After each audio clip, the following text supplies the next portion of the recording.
A single dad helped a woman change her tire. She was a millionaire with a shocking secret. What happened next changed his life forever. Hello, viewer. Thanks for joining us. Leave a like and share your thoughts in the comments, along with the city you're watching from. Now let's continue with the story. Jack Thompson, a 52-year-old single father with silver-threaded hair and tired blue eyes, drove his battered old pickup through the dimly lit roads on the outskirts of Boston. Rain pelted against the windshield, creating a soft chorus that echoed the steady hum of his engine. The night felt oddly still, despite the storm. His daughter, Lisa, 17 and fast asleep in the passenger seat, had her headphones still dangling around her neck. Jack noticed how peaceful she looked, her dark curls framing her face. He couldn't help but wonder if she had any idea how hard he worked to keep their lives from falling apart. As he slowed to negotiate a sharp turn, he caught sight of a pair of hazard lights flickering by the roadside. A sleek black sedan was pulled over, its right front tire visibly flat. Without hesitation, Jack pulled up behind it. Living paycheck to paycheck never stopped him from helping when he could. Besides, changing a tire was second nature for a man who owned a small mechanic shop, even if business wasn't exactly thriving. He stepped out into the rain, carefully closing the pickup door so as not to wake Lisa. Approaching the sedan, he spotted a tall, poised woman struggling with a stubborn lug nut. Her elegant coat was soaked, and her usually immaculate hair, dark blonde strands woven into a low twist, was half undone by the relentless weather. She paused when she noticed Jack, her hazel eyes reflecting both relief and something else he couldn't quite place. "Need a hand?" he asked, voice gentle. She exhaled, tension loosening from her shoulders. "That would be great. I've been wrestling with this for too long." Her tone was polished, but laced with fatigue. Jack walked back to his truck, grabbed a better lug wrench, and methodically loosened the bolts. He glanced at her expensive shoes, now drenched and muddied, then at her hands trembling slightly in the cold. He found it curious she was alone, without any roadside assistance. Most people in designer suits had some membership that offered help in moments like these. "You're lucky I came by when I did," he said, forcing a small laugh to break the tension. "With this weather, nobody else seems to be out." She studied him, her expression caught between gratitude and a strange familiarity. "I appreciate it more than you know," she replied. "Thank you for stopping. Most people would have just driven past." He crouched down, positioning the spare tire. His mind briefly drifted to the constant worries swirling in his own life, the unpaid bills at his small auto shop, Thompson's garage, and the handful of customers who still trusted him. He thought about Lisa's dream of attending college out of state and whether he'd be able to afford it. Each twist of the wrench seemed to echo the questions in his head. When he stood up, job done, the woman offered him a gracious smile. By now, the rain had soaked right through his jacket, and her coat clung uncomfortably to her frame. The moment felt oddly personal, as if they'd already known each other for ages. "I'm Claire," she said, carefully extending her hand. "I'm not sure I have a proper way to repay you." He introduced himself, shaking her hand briefly. "Jack Thompson. No need for payment, honest. I run a small garage, so changing a tire isn't exactly a grand favor." She insisted on offering him some money, but he politely declined. What stuck with Jack was the way her gaze lingered on him, as though she was trying to reconcile something in her mind. He shrugged it off, chalking it up to her exhaustion. A faint stirring came from the pickup. Lisa, half awake, peered from the window, her curiosity piqued by the scene. Claire noticed Lisa, and her expression softened. Jack politely nodded, excusing himself to get back to his truck. "Be safe," he said. "Drive slowly until you can get that tire properly checked." Claire hesitated as she stood by her car door, the drizzle continuing to mat her hair. "Thank you again, Jack," she said. I'm sure we'll cross paths again." He mustered a nod, not sure what else to say. Once back behind the wheel, he wiped the rain from his face with a weary hand. Lisa blinked at him, her curiosity evident. He just smiled reassuringly and started the engine. In the rearview mirror, he watched Claire climb into her car. He could still feel her gaze, even as the distance between them grew. As Jack drove away, he briefly wondered about the odd look in Claire's eyes, like she recognized him from somewhere. But he dismissed the thought, focusing instead on the next day's challenges. He had an early morning at the shop, more bills to juggle, and a life that stubbornly refused to offer easy answers.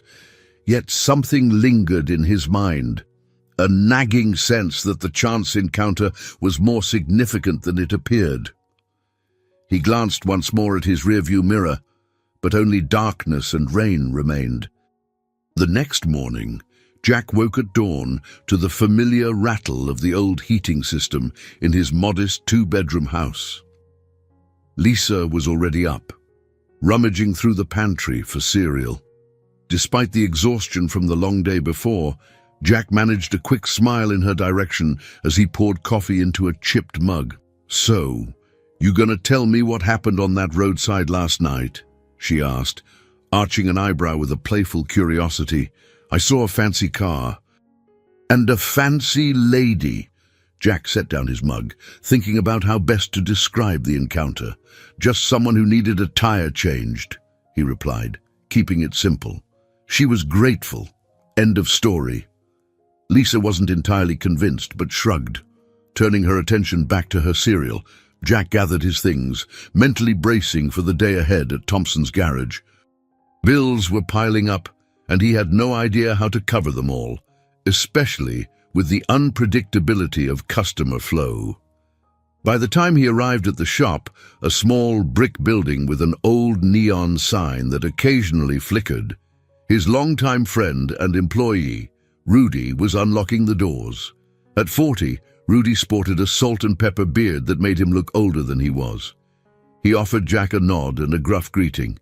"Morning, boss," he said, pushing the metal door open. "Got a couple of jobs lined up, but it won't be enough to pay last month's electric bill." Jack sighed, stepping inside to flip on the overhead lights. The interior smelled of grease and metal, a scent he had come to associate with home since he was a teenager helping his father. "We'll figure something out," he muttered, though his confidence was waning. The morning dragged on with a handful of customers, routine oil changes, a brake pad replacement, a flat tire repair. Jack noticed that the revenue from these small jobs barely made a dent in what he owed. By noon, frustration was gnawing at him. After finishing a tire rotation for a local teacher, Jack retreated to the cramped office space where a battered metal desk was piled high with unopened envelopes. The phone rang, and he half expected another creditor on the line. "Thompson's garage," he answered, trying to keep his voice pleasant. "Hello, Jack," came a female voice, calm and composed. "It's Claire Bennett." He straightened slightly. It took him a moment to place the name. Then he recalled the rain-soaked woman from the previous night. "Right, how can I help you?" "I just wanted to say thank you again for your help," she said. "Also, I was hoping to have my car checked in your shop." "The tire's fine, but I want to be sure there's no hidden damage from the incident." Her request sounded legitimate, yet something about her tone made Jack suspect an ulterior motive. Regardless, any potential customer was a welcome addition to keep the garage afloat. He agreed to schedule her appointment for the following afternoon. When he hung up, his heart felt unsteady. It wasn't every day that someone with a luxury sedan called for additional work. He tried to quell his cynicism, telling himself that maybe she just trusted him after that brief roadside encounter. Later that day, Lisa swung by the garage after school, unzipping her jacket as she plopped down on a spare stool. "Dad, I've been researching colleges. There's a lot of talk about scholarships, but it's not always enough. We should explore financial aid." He paused, looking at her determined face. The thought of college tuition made his stomach churn, given his current bills. "We'll make it happen," he said, though he wasn't certain how. The day wound down without further drama until, just as they were locking up, the mail carrier handed Jack a stack of letters. One envelope bore the ominous logo of the local bank, reminding him of the loan payment he was behind on. Another was from a collection agency. His breath caught momentarily. Lisa noticed his frown. "Dad, everything okay?" "Yeah, just the usual," he murmured, not meeting her eyes. In the truck on their way home, rain threatened to fall again, the sky blanketed in heavy grey clouds. He recalled Claire's phone call and how her voice held a certain calm authority. It reminded him of the well-dressed executives he occasionally saw in the city. Maybe she was one of them. He felt an odd mix of hope and anxiety about her visiting the shop tomorrow. As he pulled into their driveway, he glanced at Lisa, then at the pile of unopened bills on the seat beside him. The worry was ever present, like a dull ache in the background. The memory of Claire's gaze hovered in his thoughts as well. He couldn't quite pinpoint why she seemed familiar or why she had made such an impression. He stepped out, letting Lisa head inside first. The old porch light flickered as he locked up the truck. Above, the clouds finally opened, sending a slow drizzle down onto the worn gravel driveway. Another day had passed, full of small challenges and uncertain promise, leaving Jack with the sense that things were about to change, even if he couldn't see exactly how. Nighttime brought restless dreams. Jack tossed and turned, the old mattress creaking beneath him. In his half-sleep, he saw faint images of flashing lights and heard the wail of distant sirens. A hazy figure lay on the ground, someone he tried desperately to save. He felt the weight of damp clothes and the sting of tears on his cheeks. Then he jolted awake, heart pounding. He sat up, pressing the heels of his hands to his eyes. It had been years since he last remembered that night in such detail. The outlines were blurred, but the guilt was as sharp as ever. He didn't like letting those memories surface, especially not now, when his reality was complicated enough by finances and his responsibilities to Lisa. He left his bedroom, heading down the narrow hallway. The hum of the refrigerator in the small kitchen was a reminder that life went on, day after day, no matter the weight of the past. He poured himself a glass of water and noticed the faint glow from under Lisa's door. Likely she was up late studying or chatting with friends online. The next morning, he arrived at the garage, determined to push aside the unsettling dream. He had work to do, and a new customer, Claire Bennett, scheduled for early afternoon. Rudy was already tinkering with a sedan in the main bay. The soft whir of a power tool filled the space. "Everything okay?" Rudy asked, noticing Jack's tired eyes. "Just couldn't sleep," Jack replied, grabbing a rag and wiping his hands out of habit. Mid-morning, a local driver brought in his car with a suspicious rattle. Jack discovered loose lug nuts. Someone had apparently done a poor job on the last tire rotation, which led him to quietly worry about the quality of competition in the area. He realized how essential it was to maintain the reputation of Thompson's garage, especially now when money was tight. By noon, Jack sat at his battered desk to review yet another stack of bills. The phone rang. He answered in a practiced, polite tone, expecting a parts supplier or maybe another creditor. Instead, it was the bank, reminding him about overdue payments. He apologized and promised to get things in order soon, but when he hung up, that same suffocating dread crept in. Lisa stopped by on her lunch break from high school. She carried a homemade sandwich in foil, offering half to her dad.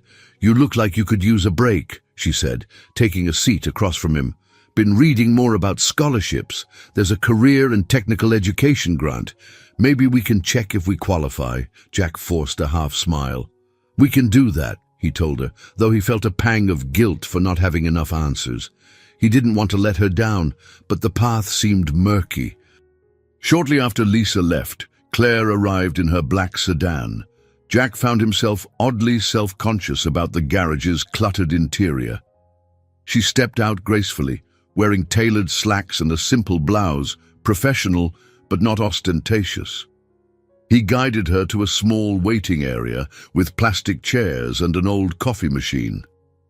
"Thanks for fitting me in," she said, offering a polite nod. "No problem at all," he replied. "I'll have a look at your car. Probably just want to confirm the alignment and check for any hidden damage."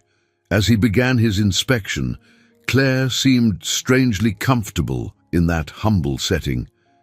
She asked Rudy about the tools, the kind of tasks they performed, as if genuinely curious. Rudy, flattered, explained how they handled everything from basic oil changes to engine overhauls. Meanwhile, Jack raised the sedan on the lift. Nothing out of the ordinary jumped out at him, though he noticed a slight bend in one of the rims. "Might want to replace this soon, but it's still drivable," he told Claire. They spoke quietly while he made notes. She seemed hesitant, as though she wanted to say more. Her gaze flicked over his face, as if searching for something. "Jack," she ventured at one point. Voice soft. "Have you always run this place?" He shrugged, wiping grease from his knuckles. "Took it over after my dad passed. It's been in the family a while. Hard to imagine doing anything else." She nodded thoughtfully, but her eyes conveyed a more profound curiosity. He couldn't place why her interest felt so personal. Before he could probe further, the phone rang in the office, and he had to excuse himself. When he returned, she was standing near the workbench, examining photos pinned to a corkboard, a snapshot of a younger Jack standing beside his father, Lisa's grade school portrait, a newspaper clipping from years ago praising local small businesses. "You have a lovely daughter," Claire said, smiling at Lisa's picture. Jack managed a polite nod. "Thank you." After settling her bill, though Jack charged her only for the parts, Claire lingered, as if on the verge of sharing a secret. Ultimately, she simply thanked him once again and left. Her footsteps echoed on the concrete floor, her silhouette fading beyond the open garage door. Jack watched her go, a sense of unease stirring inside. The memory of his dream from the night before haunted him throughout the afternoon. He had no evidence to link that old tragedy to Claire's sudden presence, but something deep in his gut told him this was more than a routine car repair.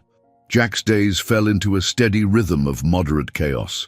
He found himself juggling the usual tasks, replacing spark plugs, checking engine fluids, patching tires, while the looming threat of financial collapse weighed ever more heavily. The few customers trickling in brought some income, but not nearly enough. One Wednesday afternoon, as Jack was under the hood of a pickup, he heard a familiar voice carry across the concrete floor. He turned to see Marcus Cooper, a slightly overweight man in his mid-50s with slicked back hair and the faint smell of cheap cologne, strolling into the garage uninvited. "Jack, my old friend," Marcus declared with a theatrical grin. "I hear business might be slipping. Thought I'd drop by and see if you'd reconsider that little arrangement we talked about." Jack stiffened. He knew what Marcus was offering: under-the-table jobs, suspicious vehicle transactions, ways to make quick cash without worrying about taxes or the law. Jack had firmly refused him before, but Marcus didn't seem the type to take no for an answer. Rudy glanced over, wiping his hands on a rag, ready to step in if needed, but Jack simply squared his shoulders. "We're not that kind of shop," he said curtly, returning his attention to the engine. "Thanks for stopping by." Marcus clicked his tongue. "Think about it, bud. This place is on its last legs, from what I've heard. You could use a little financial cushion." He let out a small chuckle. "If not for you, then for your daughter, right? How old is she now? High school? College soon? Jack felt a surge of anger. He hated that Marcus mentioned Lisa. But a part of him also felt the cold jab of truth. College was coming up fast, and the bills never seemed to let up. Still, he refused to stoop to anything unethical. I appreciate your concern, but we'll manage. Marcus shrugged, pretending to be hurt. Well, my door's always open. Don't let pride sink you. With that, he left, the echo of his footsteps mingling with the steady beat of machinery. Rudy approached, setting a hand gently on Jack's shoulder. You good? Jack's gaze stayed fixed on the pickup's engine. I'm fine, he said quietly, though inside, frustration roiled. He had no intention of dealing with men like Marcus, but the crippling reality of his debts gnawed at him. He tossed a wrench onto the workbench, the clang reverberating in the air. Later that evening, Jack and Lisa sat around their worn kitchen table, a simple meal of spaghetti and meat sauce between them. Lisa chatted about a recent project in her economics class, her enthusiasm evident in her animated gestures. Jack tried to listen, nodding occasionally, but his mind drifted to the stack of unpaid invoices on the counter. Dad, are you okay? She asked, noticing his distant stare. He forced a small smile. Just a lot on my mind. The shop isn't where I want it to be financially. She reached out, resting her hand over his. We'll figure something out. You've been doing this so long, and everyone around here respects you. The money will come in eventually, right? Jack wished he had her optimism. Before he could answer, his phone buzzed. A text from the bank's automated alert system, reminding him of the payment due date in 2 weeks. He tried not to let the anxiety show on his face. After dinner, he slipped onto the front porch. The late spring air in Boston was tinged with humidity, carrying the faint scent of wet pavement. He sank into an old lawn chair and stared into the distance, wondering if he was making the right call by refusing Marcus. His conscience said yes, but his dwindling bank account suggested otherwise. Claire crossed his thoughts once more. Something about her visits lingered in his mind, almost as if she were waiting for the right moment to reveal a deeper motive. He'd caught her observing him so intently, like she was memorizing every line on his face. Though she remained polite and unassuming, Jack sensed an underlying urgency. He closed his eyes, the night silence broken by the distant hum of traffic and the soft whistle of a neighbor's wind chime. The tension in his chest reminded him how badly he wanted a break from all this stress, but he also knew that crossing moral lines wasn't the solution. Even if it came from a wealthy business arrangement with someone like Marcus or from someone like Claire, who might have hidden reasons for helping. In the distance, the soft sound of a passing car brought him back to the present. He thought about Lisa's college dreams, about the fatherly pride he felt whenever she mentioned a new ambition. He thought about his late wife, Rebecca, and how he'd promised to give Lisa the best life possible after losing her mother. The memory still stung, but it also fueled his resolve. With a heavy sigh, he rose from the chair and went inside. Lisa was in the living room, textbooks spread out on the coffee table, determinedly finishing her homework. He pressed a kiss to her head. She gave him a reassuring smile, and for a moment, the knot in his chest loosened. Maybe he didn't have the solution yet, but as long as they stuck together, he'd find a way to keep going, without sinking to Marcus's level. Jack woke the next morning with a clearer sense of purpose. He might not have had all the answers, but he realized something needed to change if he was going to keep the garage alive and secure Lisa's future. His first step was to gather what little savings he had to make some improvements. It wasn't a perfect plan, but any upgrade might attract new customers and prove to the bank that he was serious about the business. He arrived at Thompson's garage early, the sun barely creeping above the row of modest buildings across the street. Within the dusty office, He pulled out a spiral notebook and began jotting down ideas. A new paint job for the interior, more efficient diagnostic tools, maybe a small waiting area with better seating. It all cost money he didn't really have, but as he looked around at the rusted metal chairs and outdated machinery, he realized he couldn't afford not to try. Rudy showed up soon after, sipping a large coffee. "You're here earlier than usual," he noted with a grin. "What's going on?" Jack explained his plan in broad strokes. Rudy nodded thoughtfully. "I got a buddy who might give us a discount on paint if we do some of the labor ourselves. And my cousin works for a tool distributor. Maybe we can get refurbished equipment at a lower price." Encouraged, Jack scribbled more notes. Their conversation was interrupted by the clang of the shop's phone. Jack answered, half expecting a reminder from the bank. Instead, it was Bill Patterson, a local businessman who occasionally brought his fleet trucks to be serviced at Thompson's garage. He'd heard rumors about financial troubles and offered a short meeting to see if they could strike a deal for a long-term maintenance contract. Jack felt a spark of hope. A reliable contract could be just what he needed. He arranged to meet Bill at the end of the week. The weight on his chest lifted slightly, and he looked around the shop, imagining how it could be transformed into a more inviting space. In the midst of his planning, Claire arrived once again. She stepped out of her sedan, holding a small box of pastries. "I was in the area," she said, her smile warm but guarded, "and I thought you and your team might appreciate something sweet."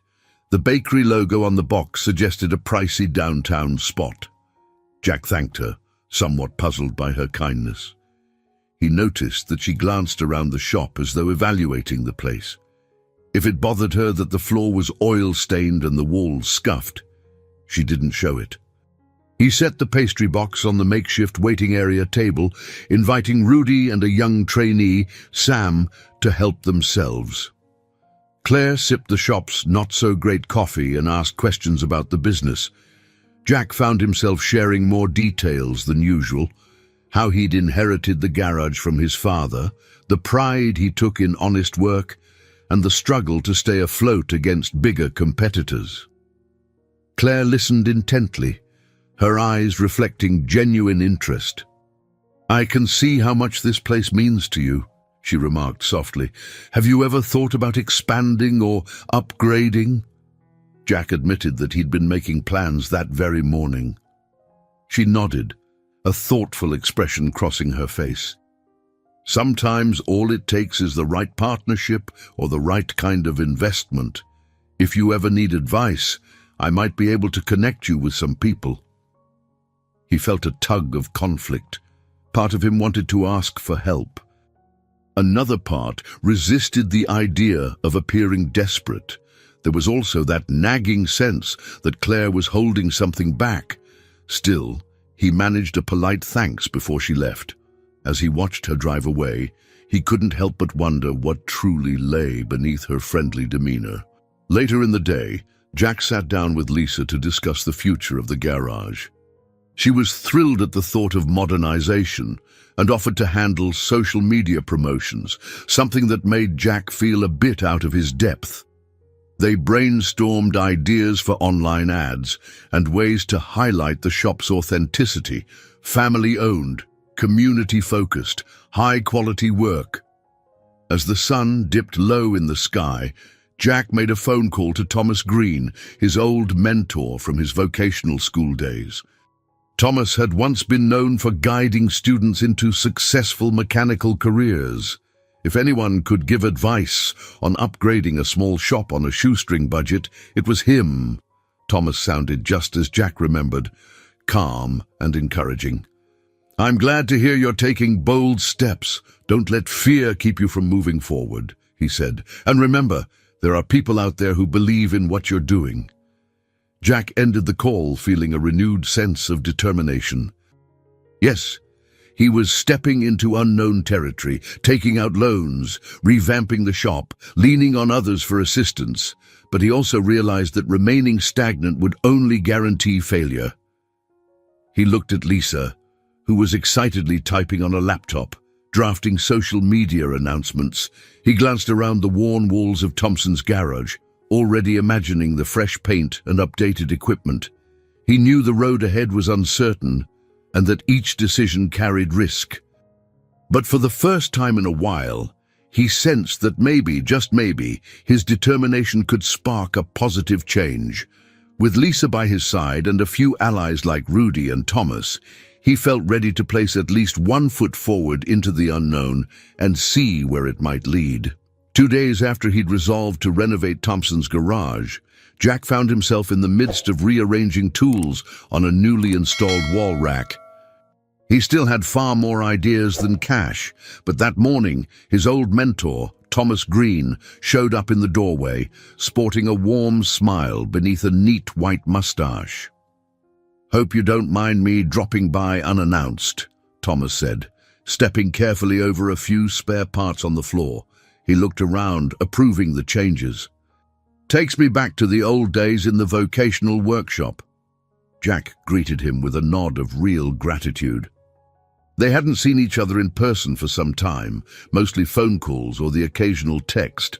Thomas glanced at the half-painted walls and offered a low whistle. "You're really going for it, huh?" "I have to," Jack replied, setting a wrench on the new rack. "I can't keep running the place like I did 20 years ago. Times have changed. People expect more." Thomas studied him, then walked over to examine the garage's computers, which were old enough to be considered relics. "I've got a friend at a local technical institute who might be able to help with updated diagnostic software," he said. "They sometimes sell lightly used equipment when they upgrade. It could save you a bundle."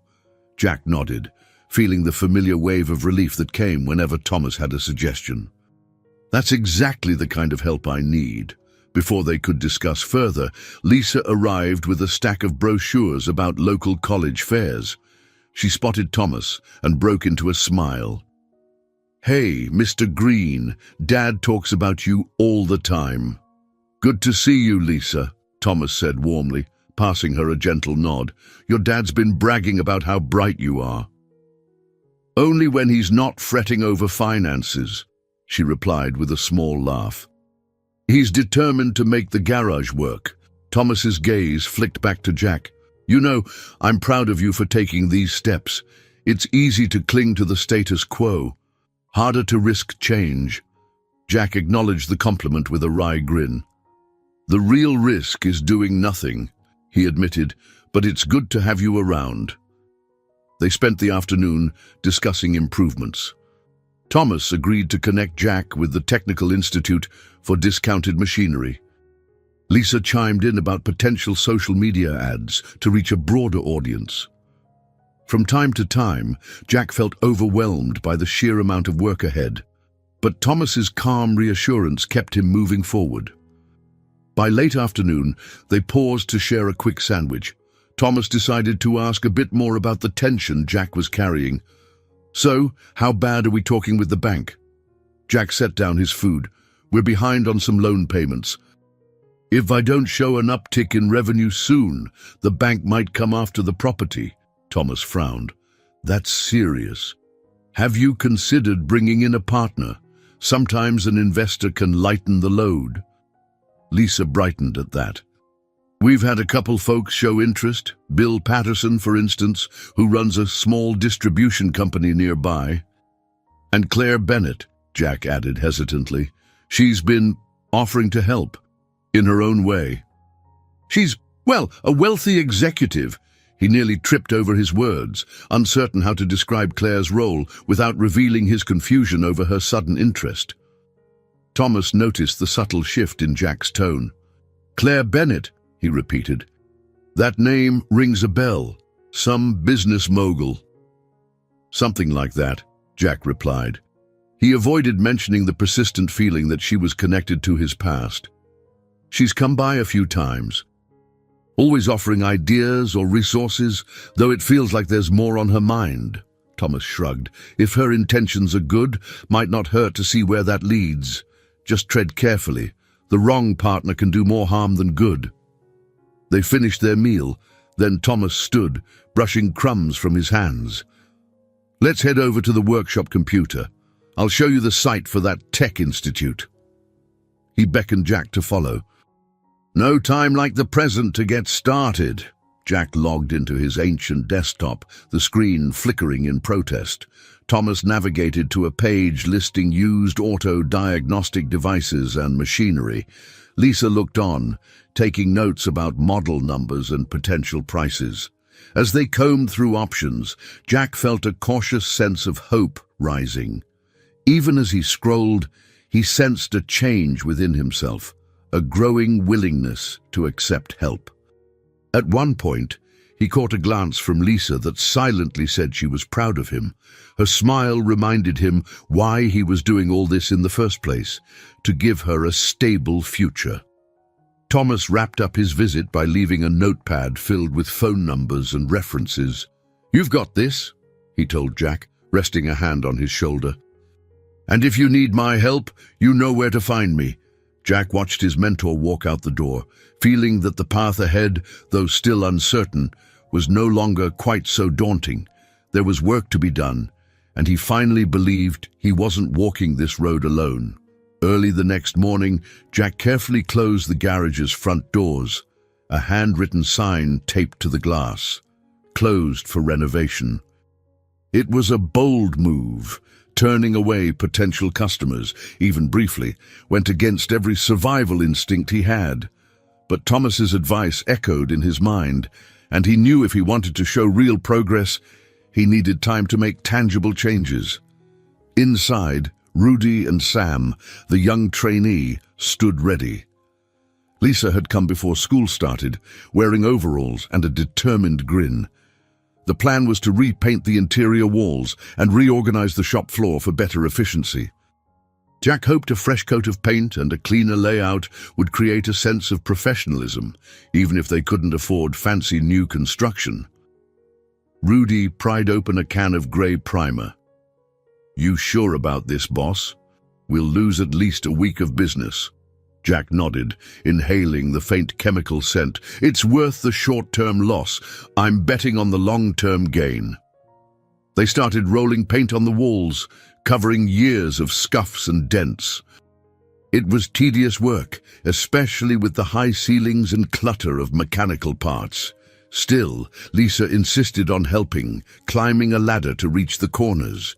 Now and then, Sam joked about charging double for the manual labor, earning laughs from the group. Midway through the morning, Bill Patterson arrived. Jack ushered him to the small office space, apologizing for the fumes and disarray. Bill, tall and wiry with a perpetual frown line, took a seat and looked around at the organized chaos. "I see you're making changes," Bill said, smoothing his tie. "That's good. Means you're serious about growth." Jack nodded, handing Bill a rough draft of his new business plan. "Trying to adapt, we want to offer specialized fleet maintenance. If we land a contract with your distribution company, we dedicate certain hours just for your vehicles." Bill scanned the papers, tapping a pen on the desk.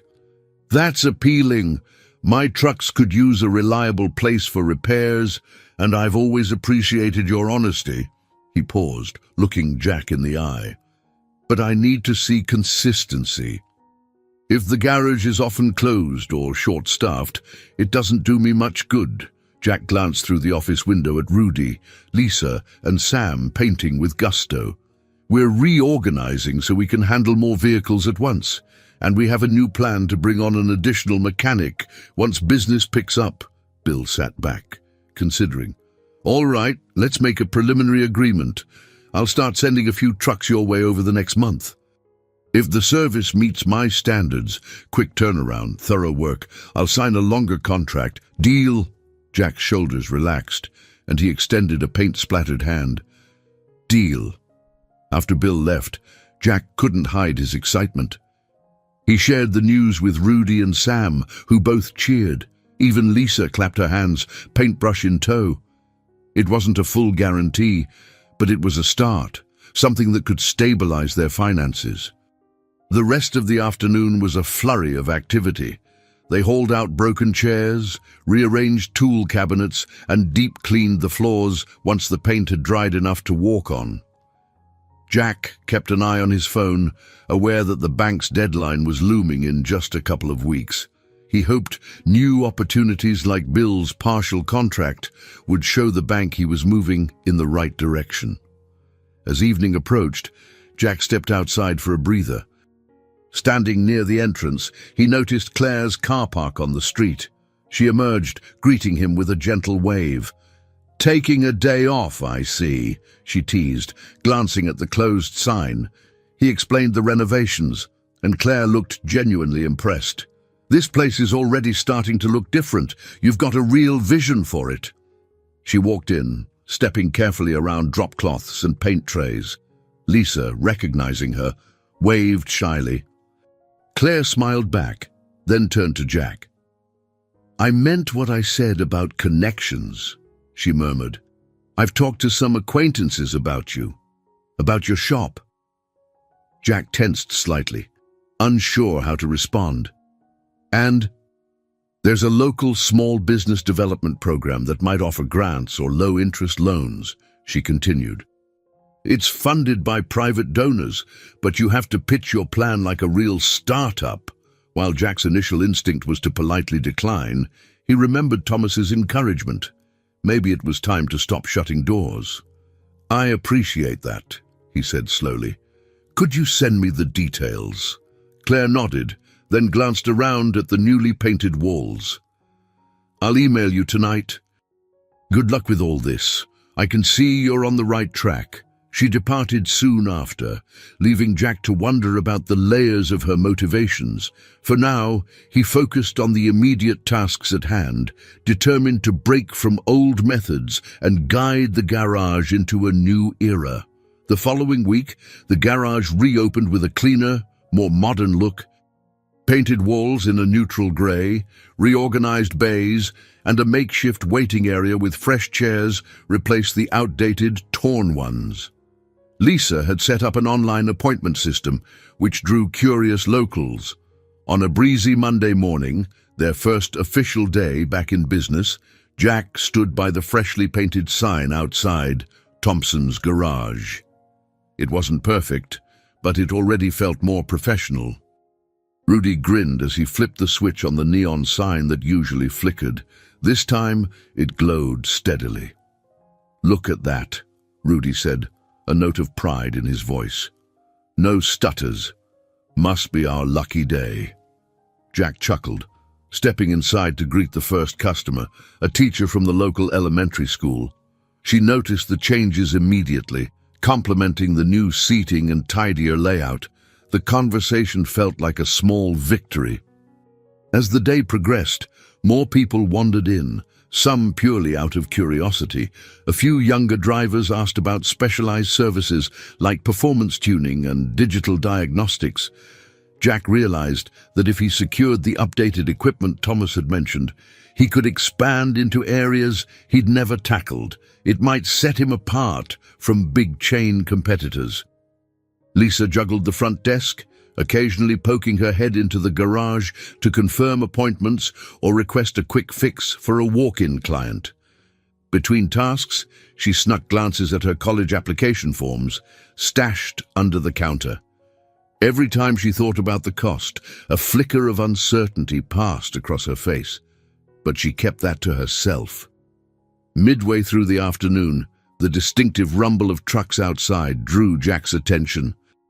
Bill Patterson had sent 2 delivery vehicles for routine maintenance. Jack greeted the drivers, guiding them to the newly organized bays. This was a test run. If Jack could handle these quickly and efficiently, Bill's confidence might grow. Rudy and Sam promptly got to work, performing multi-point checks, changing fluids, and documenting each truck's condition on detailed forms. By evening, both trucks were serviced and ready to go. The drivers departed, reporting back to Bill how organized and fast Thompson's garage had become. Lisa beamed. "I bet Bill will be impressed," she said, locking up for the day. "This could be the start of something big." Jack set aside his tools, feeling a pleasant exhaustion in his muscles.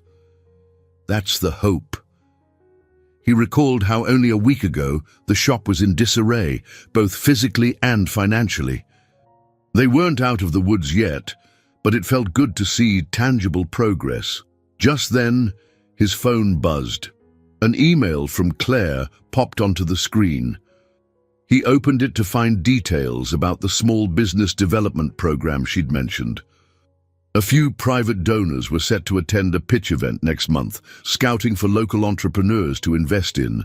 Applicants needed a solid business plan, financial projections, and a compelling presentation.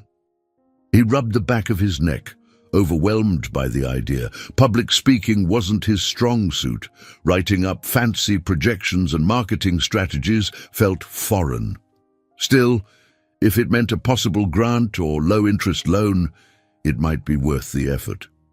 He'd always believed in honesty and quality work, but he realized now that a successful modern garage required more than skill under the hood. When he mentioned the opportunity to Lisa and Rudy, they were immediately enthusiastic. "You can do this, Dad," Lisa insisted, "and we can help you prepare the documents. I'm sure Mr. Green has tips too." Rudy gave him a playful slap on the shoulder. "We'll back you up. Could be just the break we need to get ahead of these banks breathing down your neck." Jack exhaled, both nerves and hope swirling inside him. His mind flicked back to Claire, and he couldn't shake the feeling that her involvement was more personal than she let on. Regardless, she'd opened a door he wouldn't have known about otherwise. That night, as he locked up the garage, he gazed at the newly painted interior through the glass. Thompson's garage was no longer the tired, outdated place it had been a few weeks ago. It had stepped into a new landscape, one that demanded more risk and more creativity. Jack thought about the day's successes, the challenges yet to come, and the quiet sense of determination that burned in his chest. He had no guarantee that this path would lead to a secure future, but for the first time in a long while, he felt that the garage, his father's legacy, might truly survive and maybe even thrive. Jack found himself on the phone with Thomas Green more often, discussing the pitch event and the details of financing. One grey morning, while Lisa was at school, Jack set up his office in the corner of the shop to resemble a makeshift strategic planning area. Stacks of invoices, bank statements, and scribbled notes covered every inch of his cramped desk. He'd never felt comfortable with spreadsheets and business jargon, but if the pitch event required it, he would learn. Thomas helped by emailing sample business plans from other small mechanics, highlighting the key points that potential investors looked for: profit margins, growth strategy, marketing outreach. Rudy walked in mid-call, raising an eyebrow at the sight of Jack hunched over a laptop. "You've been holed up in here for hours," Rudy noted. "You okay?" Jack waved him in. "I'm fine. Just trying to figure out how to explain to these donors why they should invest in our little garage." Rudy chuckled, leaning against the doorframe. "We've got heart and skill, that's why." "Apparently, I need numbers to prove it," Jack retorted, gesturing at the stack of papers. "And a shiny presentation that shows them we're worth every penny." Still, a flicker of pride crossed Jack's face. They had made real progress with the renovation, secured a tentative arrangement with Bill Patterson, and kept regular customers pleased with faster turnaround times. The idea of receiving an investment now felt like the natural next step, something to push them past mere survival and into genuine stability. Later that day, Lisa arrived after school, dropping her backpack in the corner. "I can build you a decent slideshow," she offered. "PowerPoint and I are best friends these days," Jack exhaled in relief. "That'd be great. I'm not exactly a whiz at that stuff. I'll focus on the content and you can handle the design." She nodded, pulling her laptop from her bag. Together, they worked on an outline, a brief history of Thompson's garage, a list of services they offered, financial projections for 6 months and 1 year, and potential expansions, like investing in eco-friendly car diagnostics. The more they shaped it, the more tangible the dream felt. Midway through their planning, Claire arrived without warning. She stepped inside, noticing the makeshift command center. "I knocked, but the door was open," she said apologetically. "I hope I'm not interrupting." Jack stood, awkwardly wiping his hands on his jeans. "We're just working on some proposals for an investor event." Claire smiled in a way that conveyed approval. "I'm glad you're going for it," she said, then held out a small stack of booklets. "Here's a bit more information about the donors who'll be there. I requested it from a friend in the program."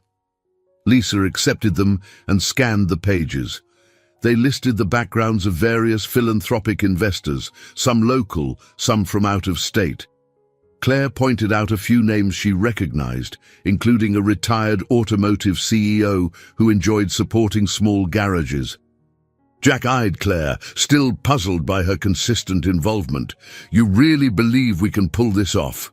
She met his gaze steadily. "Yes, I do." Then she hesitated. "Honestly, you have a great story. Family legacy, community ties, a daughter who's helping modernize the place. Investors love to see authenticity." Her words felt sincere, and for a moment, Jack let himself trust that she was simply trying to help because she saw potential in him. He decided not to question it further. "Thank you," he said quietly. "We appreciate everything." Claire nodded, then glanced around at the scattered papers and the dusty floor.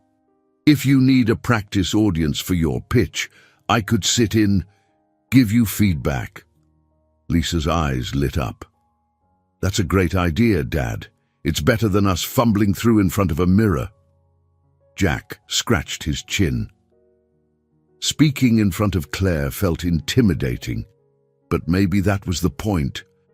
If he could handle presenting to her, then a panel of strangers wouldn't seem so daunting.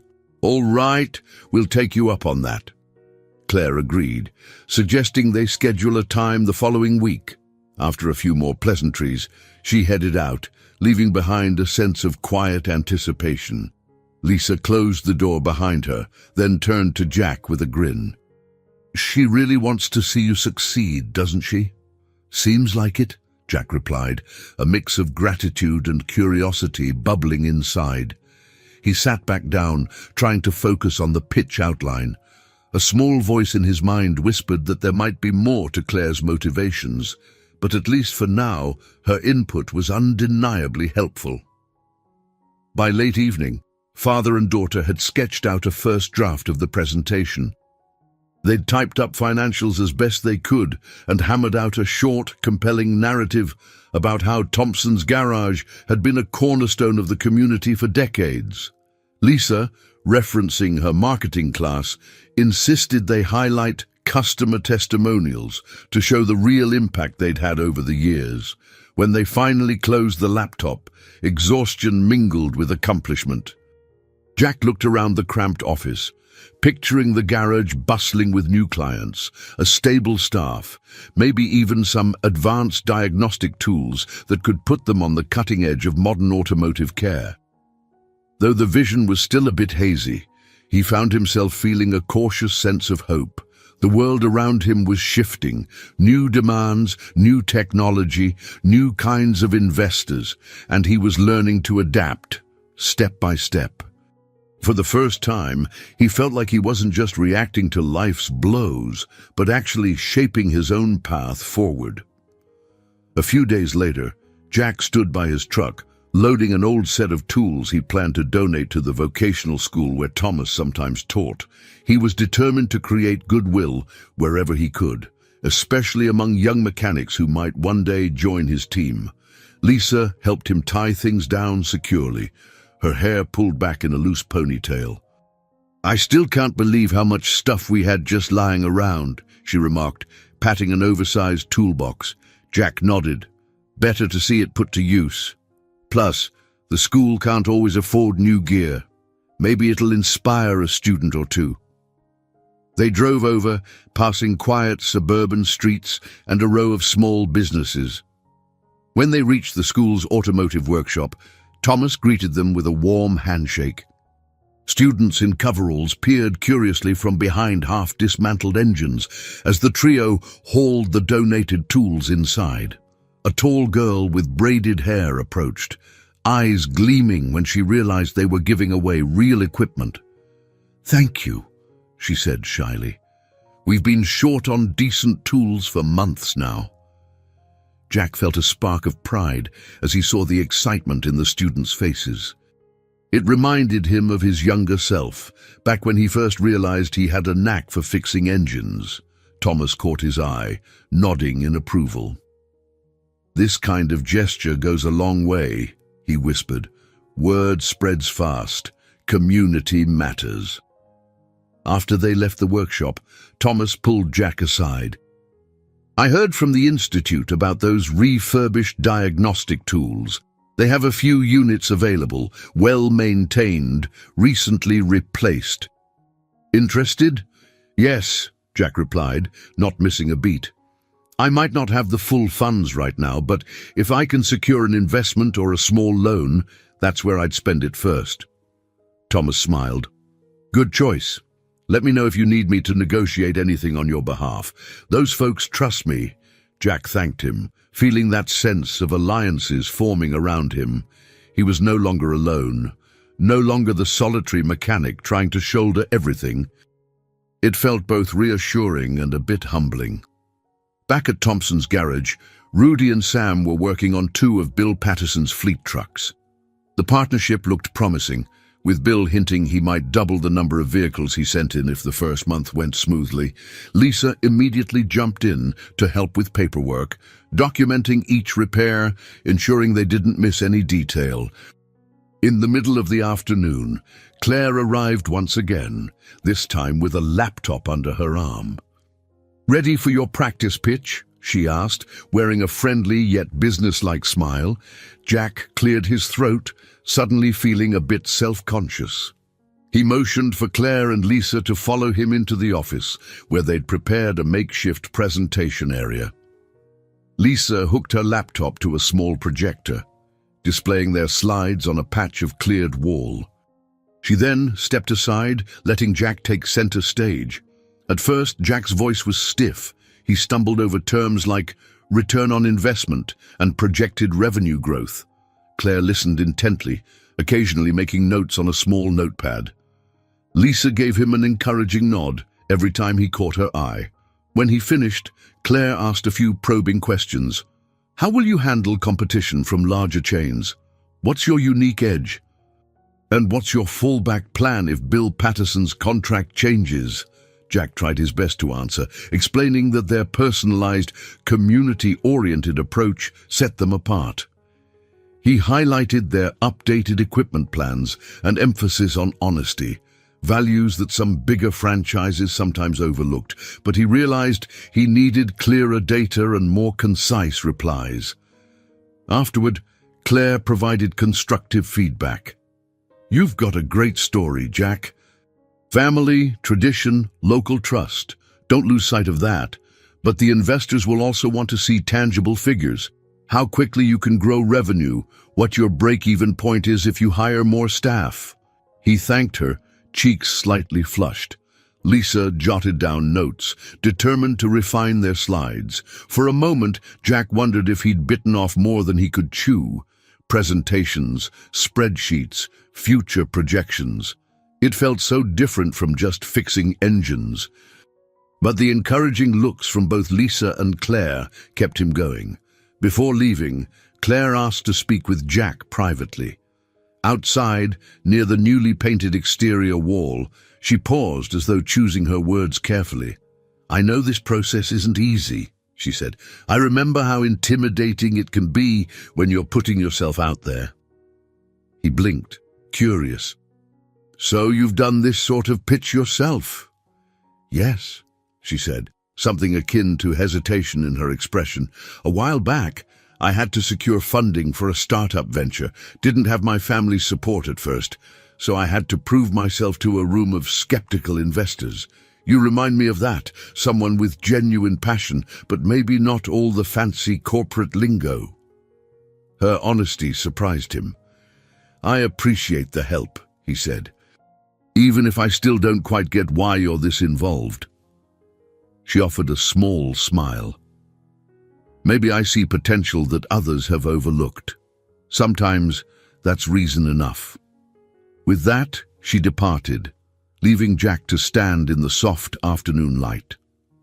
He reflected on how people were coming together to support him in different ways. Thomas, Lisa, Rudy, Bill Patterson, and now Claire.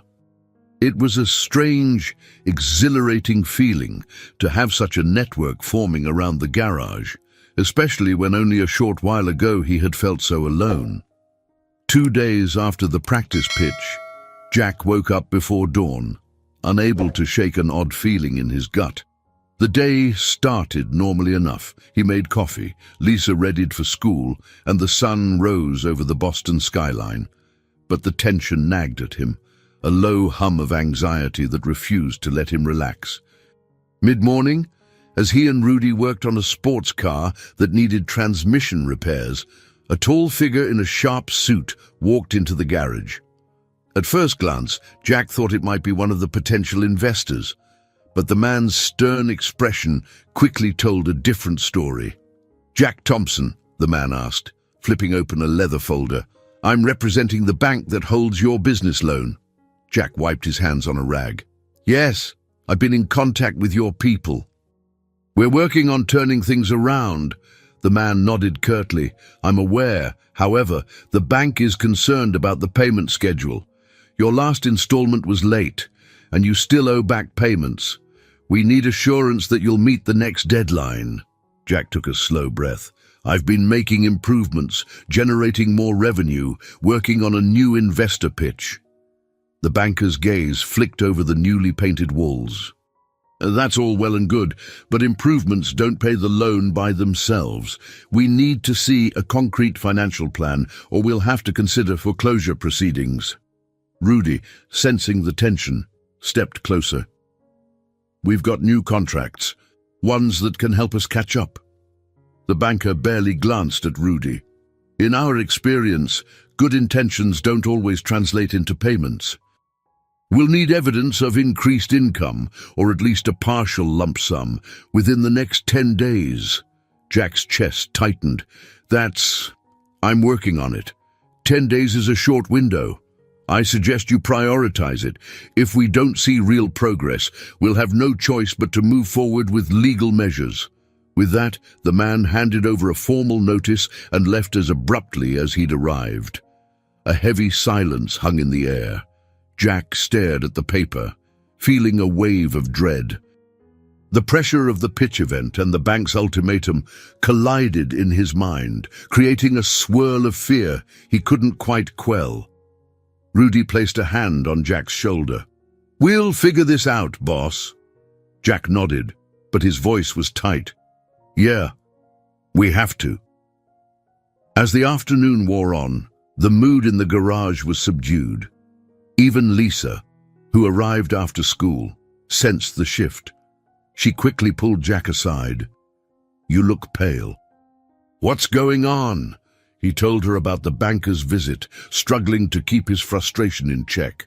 "We've got 10 days, Lisa. 10 days to show a miracle, or they might push for foreclosure." Lisa bit her lip, scanning the tools, the paperwork, the carefully orchestrated improvements they'd made. "We can still get the investor pitch ready by then. Maybe we can show the bank that we have potential new funding lined up." Jack wanted to believe that, but the timeline was painfully tight. "It won't be easy," he admitted. "These pitch events don't always move fast. Investors can take weeks to finalize anything." Before they could strategize further, Marcus Cooper sauntered in, his smarmy grin in place. "Heard through the grapevine you've got some money troubles," he said, leaning against the reception counter. "Still not interested in my help?" Jack tensed. "What do you want, Marcus?" Marcus shrugged. "Same offer as before. I pass along some special clients. You do the work, no questions asked, and we split the profits. Quick cash, enough to clear that nasty bank debt. No strings attached." Rudy shot Marcus a glare. We're an honest garage. We don't do shady deals. Marcus smirked. Honesty doesn't keep the lights on, pal. Think about it, Jack. 10 days. Or you lose everything. He turned on his heel and left, his parting words sinking like a lead weight in the air. Jack's stomach churned. He wasn't about to stoop to illegal activities, but the desperation in his situation was becoming painfully real. After closing the shop that evening, Jack remained seated at his desk long after everyone else left. The notices from the bank sat beside the pitch deck he and Lisa had been fine-tuning. On one side, the threat of foreclosure. On the other, a chance at redemption through legitimate investment. He pressed his palms to his temples, fighting off the throbbing ache behind his eyes. He wondered if it was worth risking everything to stay true to his principles. Or if maybe, just maybe, he was a fool to keep turning down Marcus's underhanded offers. But whenever he pictured Lisa's face, he knew he couldn't betray the moral compass he'd upheld his entire life. The hum of the garage's fluorescent lights did little to comfort him. He felt caught in the crossfire between his conscience and his looming deadlines, aware that the next few days could determine his entire future. An uneasy hush settled over Thompson's garage the morning after the banker's ominous visit. Jack could almost feel the tension clinging to the walls like a stubborn grease stain. Despite the lingering worry, he pushed himself to stay focused on the tasks at hand: oil changes, a scheduled tune-up, and a few smaller repairs. Lisa arrived after her early classes, balancing a pile of textbooks. She offered her dad a tight smile. "So, how do we handle this? We have less than 10 days to prove to the bank we can stay afloat." Jack exhaled slowly, glancing toward the office where the pitch materials were stacked. "We keep working. We prepare for the investor event, and we chase down every lead we've got." Rudy ambled over, wiping his hands on a rag. "Bill Patterson sent another truck today, boss. That's something. If we can get a commitment from him for more fleet vehicles, maybe we can show the bank we've got guaranteed income." "That's the plan," Jack said, nodding. "We'll do our best on these trucks and hope Bill spreads the word." The day slipped into a blur of mechanical tasks and phone calls. Lisa stepped in to manage incoming inquiries, carefully recording each detail for potential follow-up. Jack noticed that even Sam, their young trainee, had grown more focused. If the stakes felt heavy to Jack, he could only imagine how they weighed on everyone else. When evening approached, the phone rang once more. Jack picked it up, expecting a typical request for pricing or an update from Bill's drivers. Instead, Claire's voice greeted him, subdued but insistent. "Jack, I heard about the bank's ultimatum. I'm sorry," she said quietly. "I want you to know that if there's any documentation you need for the pitch, like references or letters of support, I can help." Her concern warmed him, though a part of him remained wary of relying too heavily on her. "I appreciate the offer. I really do." She hesitated, as if weighing her words. "Would it help if I made a small bridge loan, just enough to keep the bank off your back until the pitch event?" Jack's heart kicked up a notch. Accepting personal money from Claire felt too close to mixing business and something more private. He swallowed hard. "That's kind, but I can't take that step right now. I need to try other routes first." She seemed to understand his reluctance. "All right. But the offer stands. Don't let pride bury you." After the call, Jack lingered in the office, the fluorescent light buzzing overhead. He stared at the loan notices on his desk, weighing them against Claire's proposition.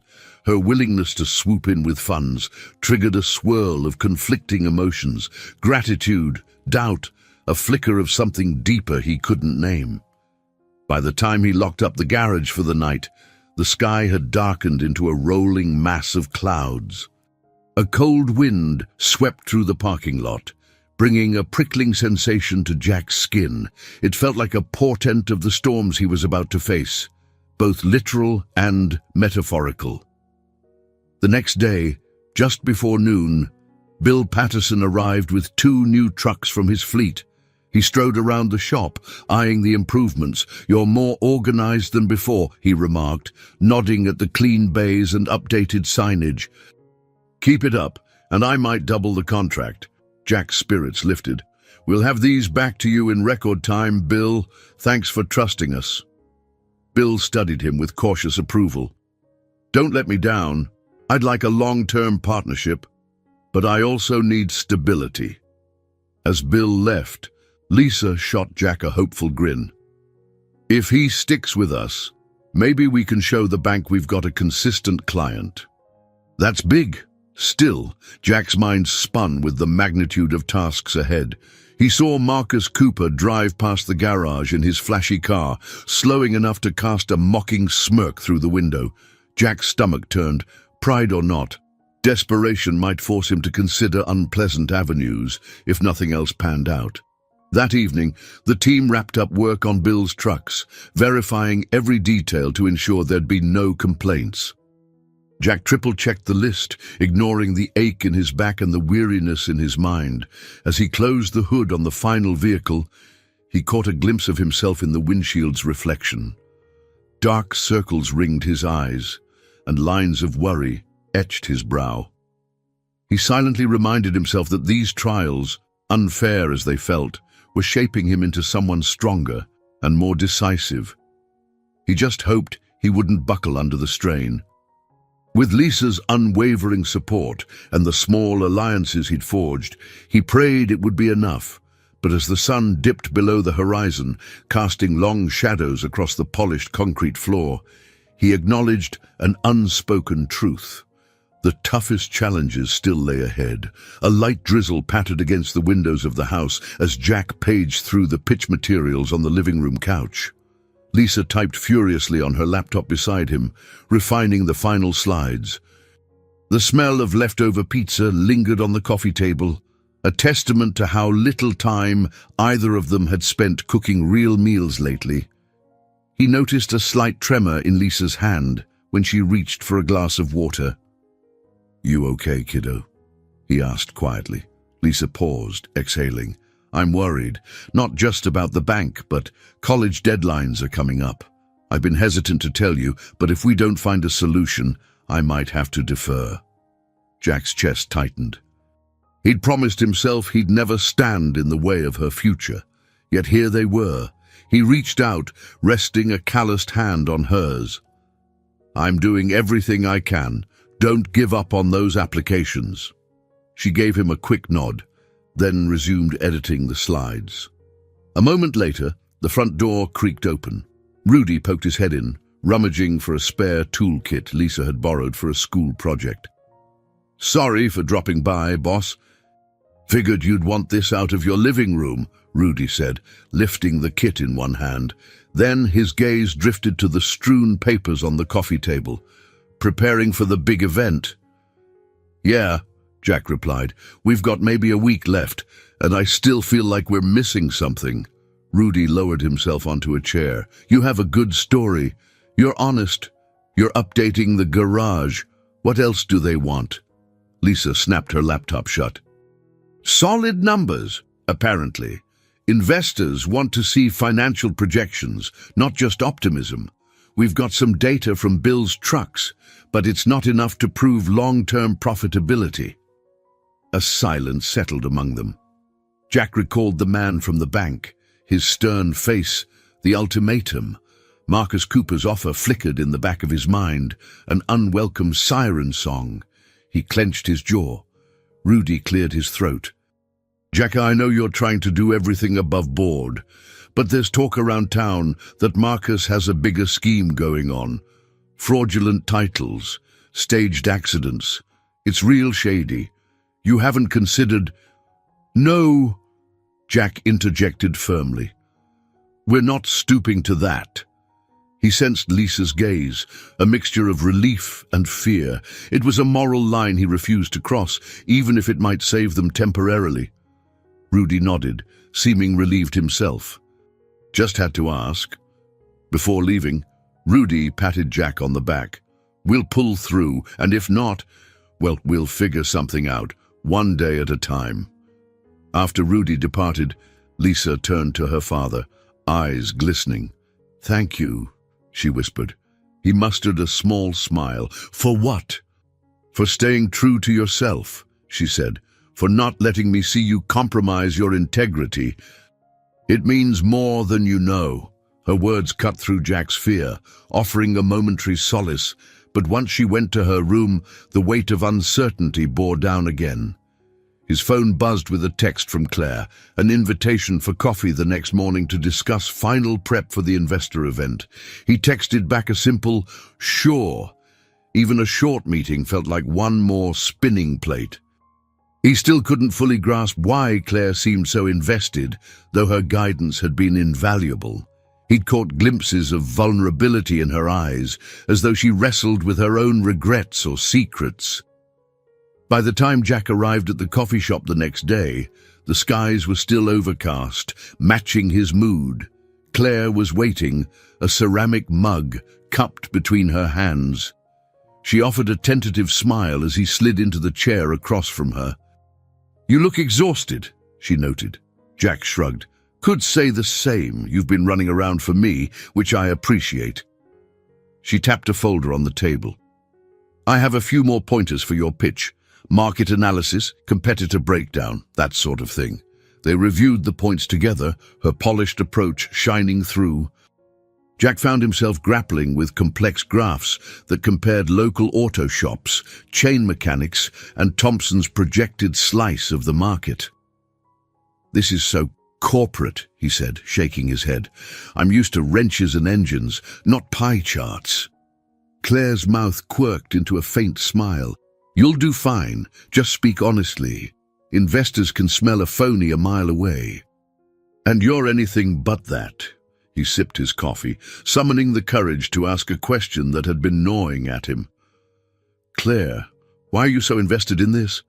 I get that you believe in the shop, but it feels deeper than mere goodwill." Her eyes flickered, as though she'd been bracing for that question. "Let's just say I owe a debt to someone who once showed me kindness," she replied softly.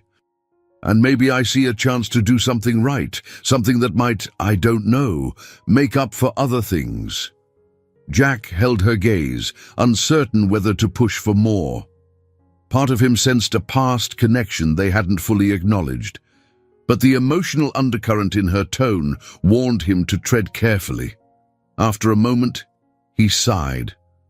"Well, thank you for everything." She reached out, her hand briefly brushing his. "I just hope the outcome is what you need." As they parted ways, Jack walked out into the drizzle, feeling a tumult of doubt, gratitude, and curiosity. With only a handful of days remaining until the bank's deadline, he couldn't afford to fail. But he also sensed that the path forward would force him to confront choices he'd avoided, choices that might define not only his future, but also how he lived with himself. Morning light filtered through the dusty blinds in the garage's office as Jack woke from a fitful sleep. He had spent the night there, poring over financial statements and finalizing the pitch deck. Lisa texted him early, reminding him to eat something. Her worry weighed on him as heavily as the bank's impending deadline. He dragged himself to the main workshop area, where Rudy was already tending to a sedan. "Rough night?" Rudy asked, eyeing Jack's rumpled appearance. "You could say that," Jack replied, stifling a yawn. "I've got maybe 4 days left to show the bank some real progress. The pitch event is tomorrow, but even if we convince an investor, I'm not sure how fast the money would come through." Rudy tightened a bolt, sighing. "If we hustle, maybe Bill Patterson will commit in writing to a longer contract. That could help you negotiate with the bank, show them you have guaranteed income." They spent the morning on Bill's trucks again, finishing maintenance with meticulous care. By midday, Bill arrived in a surprisingly upbeat mood. "Those trucks are running smoother than they have in months," he told Jack. "I'm pleased." Taking a deep breath, Jack approached the topic. "Bill, if you'd be willing to sign a formal contract committing more of your fleet to us, I could use that as leverage with the bank. It'd show that we have a stable client." Bill paused, a thoughtful expression crossing his face. "Let's head to your office. We'll talk specifics." Inside, Jack laid out the details. Monthly checks, priority scheduling, and a discounted labor rate in exchange for a long-term agreement. Bill tapped a pen against the worn desk. "I like what I'm hearing, but I do have one concern. Your shop is still relatively small, and I'd be relying on you to handle breakdowns quickly. If you can't scale up when needed, I might be in trouble." Jack swallowed, glancing at the half-finished pitch materials. "If I secure funding, I can expand, hire another mechanic or two, buy better diagnostic tools. We'll handle it, I promise." Bill studied him for a long moment, then slowly nodded. "All right. I'm willing to commit to a 6-month contract to start. We can renegotiate after that if everything goes smoothly." Relief washed over Jack like a cool breeze. Bill scribbled a few lines on the contract form, adding his signature. Though it wasn't a lifetime commitment, it might be enough to keep the bank at bay for now. They shook hands, a flicker of hope igniting in Jack's chest. No sooner had Bill left than the phone rang. Jack recognized the bank's number. His heart hammered as he answered, "Hello?" The banker's crisp voice filled the line. "Any updates on securing funds or providing collateral, Mr. Thompson?" Jack inhaled. "I just got a signed contract from a major fleet client. That should increase monthly revenue. I can email you the details." A short pause. "Send it over. We'll review. But you still need to address the arrears on your loan. I trust you haven't forgotten the deadline." "I'm working on it. I have an investor pitch tomorrow that could provide the capital." The banker barely murmured a farewell before hanging up, leaving Jack to stare at the phone. The pressure felt crushing, but at least he had some documented proof of future business now. He spent the rest of the day fine-tuning the pitch with Lisa. They rehearsed his opening, reworked a few awkward slides, and tried to frame the Bill Patterson contract as a cornerstone of their future revenue. Sam and Rudy watched from the sidelines, offering encouragement. Even though they couldn't do the presentation for him, their belief in him made the office feel a little less claustrophobic. By nightfall, Jack realized the bank's ultimatum was a mere 72 hours away. He'd either need a definitive investment commitment by then or risk the wheels of foreclosure beginning to turn. The stress churned in his stomach like rancid food. As he locked up the shop, thunder rumbled in the distance. The sky streaked with ominous clouds. The wind picked up, carrying the scent of oncoming rain. Jack glanced back at the flickering neon sign, picturing everything he'd lose if this failed. His father's legacy, Lisa's college dreams, the sense of purpose that kept him going day after day. In the gloom, a sleek car turned onto the street. For a brief moment, he thought it might be Claire, but it sped past, barely slowing. He wondered if she'd be at the pitch event to cheer him on, or if she'd remain in the background. Either way, he braced himself for what the next day would bring. He stepped into his truck, started the engine, and whispered a silent promise to himself. He wouldn't back down, not when his family's future was on the line. Yet a whisper of doubt nagged at him. Would all this effort be enough to overcome the bank's demands? In a sleek, modern conference room downtown, Jack stood at the front with Lisa by his side, the projector displaying the final slide of their pitch. Rows of prospective investors, some local, others from out of state, sat at a wide table, their expressions varying from mildly curious to politely indifferent. The event host, a tall woman in a crisp suit, had invited each entrepreneur to present their ideas. Jack was the second to last on the roster, which only increased the tension he felt. When he finished speaking, a hush followed. The overhead lights hummed. Lisa's fingers tightened around a small clicker she'd used for the slides. Then the questions began. A grey-haired man in a blazer leaned forward. "Your story is compelling, Mr. Thompson. A family-owned garage, long-standing ties to the community.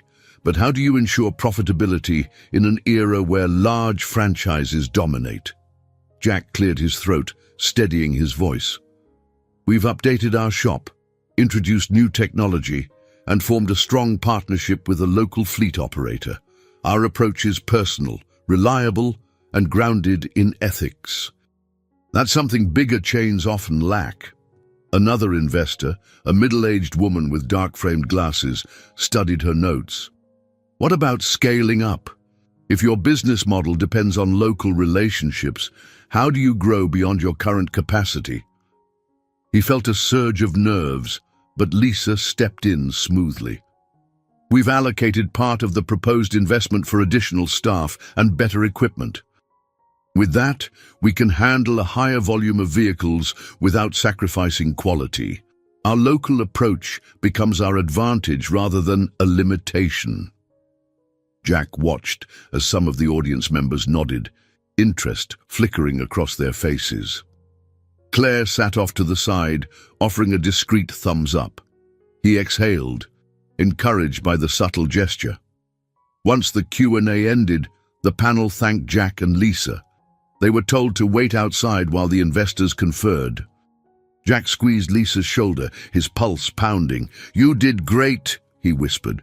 She gave him a shaky smile. "So did you. Now we wait." They stepped into the corridor, where a few other entrepreneurs hovered, equally tense. Time crawled. Lisa checked her phone obsessively, while Jack paced the floor, replaying his answers in his head. Claire approached softly, her heels clicking on the polished tiles. "You both handled that well," she said, her voice low. "Trust me, I've seen pitch sessions go far worse." Jack nodded, too keyed up to speak at length. He wanted to ask her opinion. Did they stand a chance? But he sensed she was already giving him all the reassurance she could, without overstepping. After what felt like an eternity, the door opened. The event host beckoned them back inside. One of the older investors, now smiling, addressed them. "The group has decided we'd like to discuss a possible arrangement. We're not fully committed yet, but we see potential in Thompson's garage. We'd like to schedule a more detailed conversation to work out terms." Jack's heart soared. It wasn't an immediate check, but it was a step closer than he'd dared hope. "Thank you," he said, voice trembling slightly. "I'm ready whenever you are." They agreed to reconvene in 2 days, an eternity in Jack's current predicament, but at least it wasn't a flat rejection. The meeting ended with a smattering of polite applause. Outside the conference room, Lisa hugged him, emotion evident in her eyes. Claire lingered until the other entrepreneurs left, then approached with a sense of quiet joy. "I think they're genuinely interested," she said. "They don't usually invite a second meeting unless they're serious." Jack's relief was almost tangible. "It's not finalized, but it's something." He glanced at his phone, remembering the bank's ultimatum. He had less than 3 days now, but if he could show them a formal letter of intent, maybe that would be enough to buy time. His mind spun with possibilities. Leaving the building, they stepped into the crisp afternoon air. A subtle breeze whispered through the city streets, carrying the promise of a fresh start. Lisa tugged at Jack's sleeve. "We should call the bank immediately. Tell them about the second meeting." Jack dialed from the sidewalk, his nerves flaring when the banker answered. He explained the day's events, highlighting that the investors wanted another meeting to finalize terms. "We'll likely have a letter of intent soon," Jack said, voice measured. The banker hesitated before replying. "A letter of intent might be sufficient for us to consider an extension on your loan. Send whatever you have as soon as possible." Relief washed over him in waves as he ended the call. He turned to Lisa, a half smile forming. She looked both exhausted and jubilant. "We have a shot," he murmured. Claire quietly excused herself, stepping aside to take a phone call of her own. Jack noticed the tension in her face as she spoke, though she kept her voice low. When she returned, She seemed distant, as if preoccupied. "Everything okay?" Jack asked gently. She gave a small nod. "Work drama, nothing that can't be handled. Let's focus on your good news." Yet her eyes revealed a flicker of unease. Jack decided not to pry for now. They parted ways, each going back to their respective worries. For Jack, the immediate crisis felt a touch more manageable. The path to saving Thompson's garage was narrow, but at least he'd found a sliver of daylight. He clung to that hope as he drove home with Lisa, the city lights twinkling around them. Though the next steps would be demanding, he tasted the possibility of success, and it renewed his resolve. The following morning, Jack arrived at the garage with a guarded optimism. The memory of the investor pitch still buoyed his spirits, yet he felt the pressure of the bank's ticking clock. He reminded himself that the second meeting was only 2 days away, time enough, perhaps, to secure an official letter of intent. Rudy was already prepping the shop, restocking supplies and checking the new schedule. Sam scanned the list of incoming appointments, excited to see a slight uptick in customer requests. "Looks like word is getting out that we're running a tighter operation," Sam remarked, grinning. Lisa joined them soon after, grabbing a clipboard and stepping into her role as unofficial manager. "Dad, Bill Patterson confirmed he'll bring 2 more trucks this week. Should I schedule them around the cars we already have?" Jack nodded. "Yes, those trucks are high priority. We want to keep Bill happy."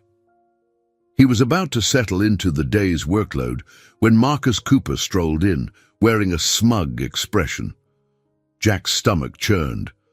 Marcus paused in the waiting area, glancing around at the improved decor as if impressed, then locking eyes with Jack. "Busy morning," Marcus noted, feigning casual conversation. "Seems like business is picking up. Maybe you don't need me after all." Jack's jaw tightened. "We never did." Marcus let out a low chuckle. "Still, rumor has it your bank is breathing down your neck. Better hope your fancy investors come through." Lisa stepped forward, her expression cool. "We've got it handled," she said in a clipped tone. Marcus shrugged with mock indifference. "All right, but if they disappoint you, my door's open. Just remember that, Jack." When Marcus finally left, the tension in the room eased slightly.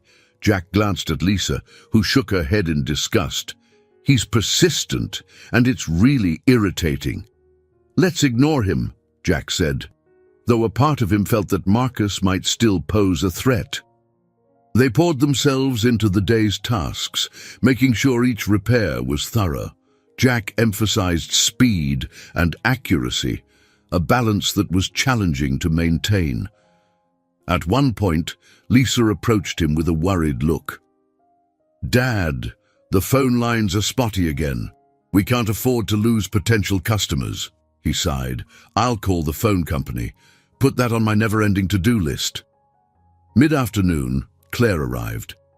She'd scheduled a maintenance check for her sedan, but Jack sensed her visit was more about discussing the investor situation. Rudy took the car into a bay, while Claire pulled Jack aside. "I made some calls to an associate who's on the investor panel," she said quietly. "He confirmed they were impressed with your pitch. They might offer a modest investment at first, then ramp up if you meet certain milestones." Jack let out a breath he hadn't realized he was holding. "That's good news," Claire hesitated, smoothing a hand over the sleeve of her blazer. "There's something else I need to tell you." He felt a surge of apprehension. "All right, go on." She glanced around to ensure privacy. "I used to work with your bank's regional manager. I'm not proud of it, but I pulled a few strings to get them to hold off on immediate foreclosure. Just so you'd have enough time for the pitch." Jack's mind whirled. He should have suspected she had connections, given her position. Thank you," he managed, "though I wish you didn't have to intervene." "I know. I'm sorry if I overstepped," she said, her eyes showing genuine concern. I did it because you deserve a fair chance, Jack. Emotions swirled inside him, gratitude, relief, and an unshakable sense that her involvement was not merely professional. But before he could probe further, a commotion erupted from the bay where Rudy worked on Claire's sedan. An alarmed shout echoed, prompting Jack and Claire to rush over. They found Rudy, hunched over the engine, cursing under his breath.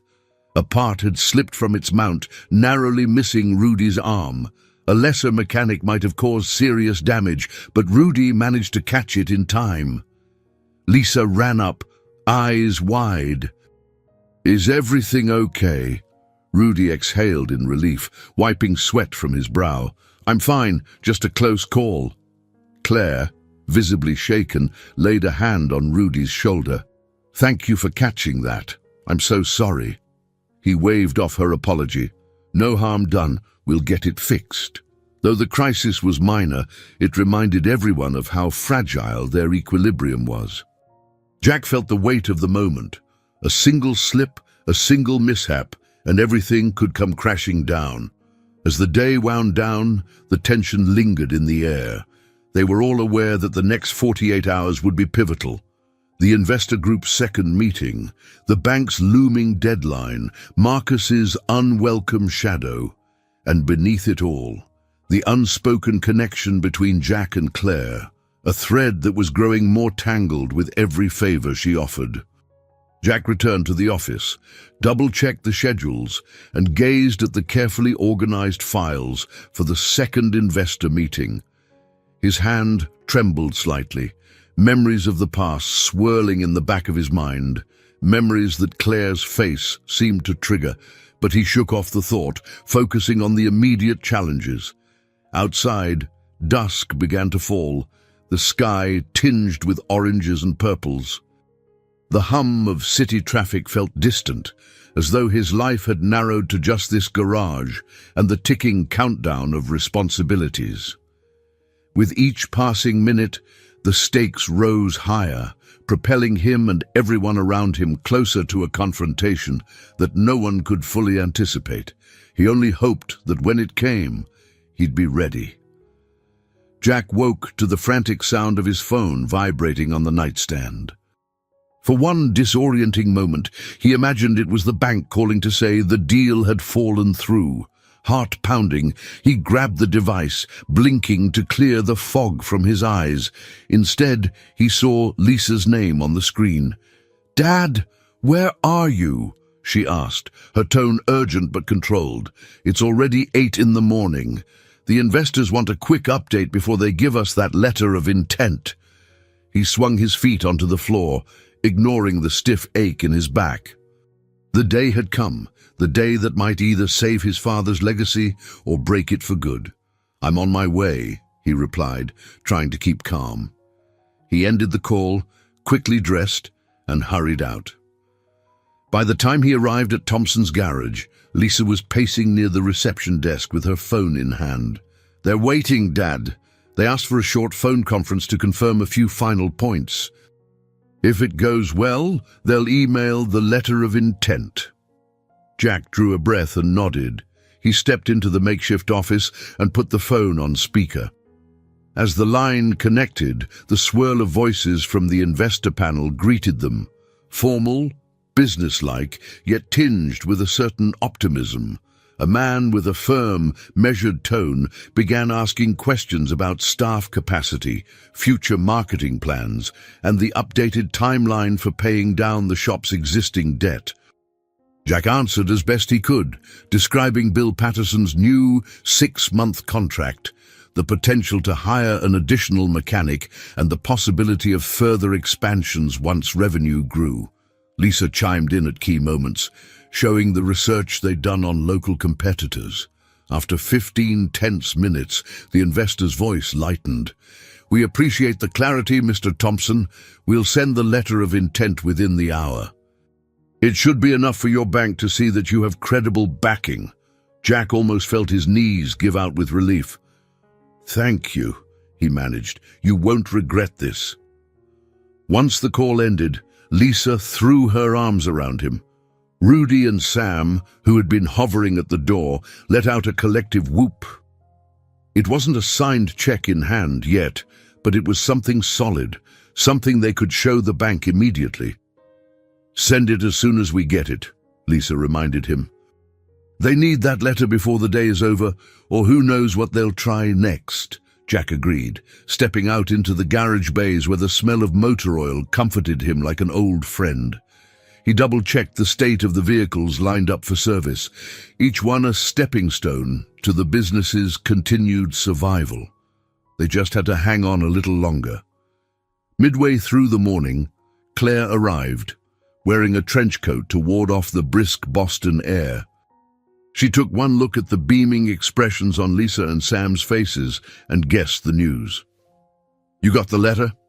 "Not yet," Jack said, "but they promised it's coming. Once we have it, I'll forward it to the bank. That should freeze any foreclosure threats, at least for now." Claire let out a quiet sigh of relief. "I'm happy for you. This is a big step." Then, noticing the way Jack kept checking his phone, she placed a reassuring hand on his arm. "Don't worry. It'll come through." Shortly after noon, the email notification finally dinged on Lisa's phone. She opened it, eyes scanning the text, and then let out a triumphant laugh. "It's here. They've officially stated their intent to invest.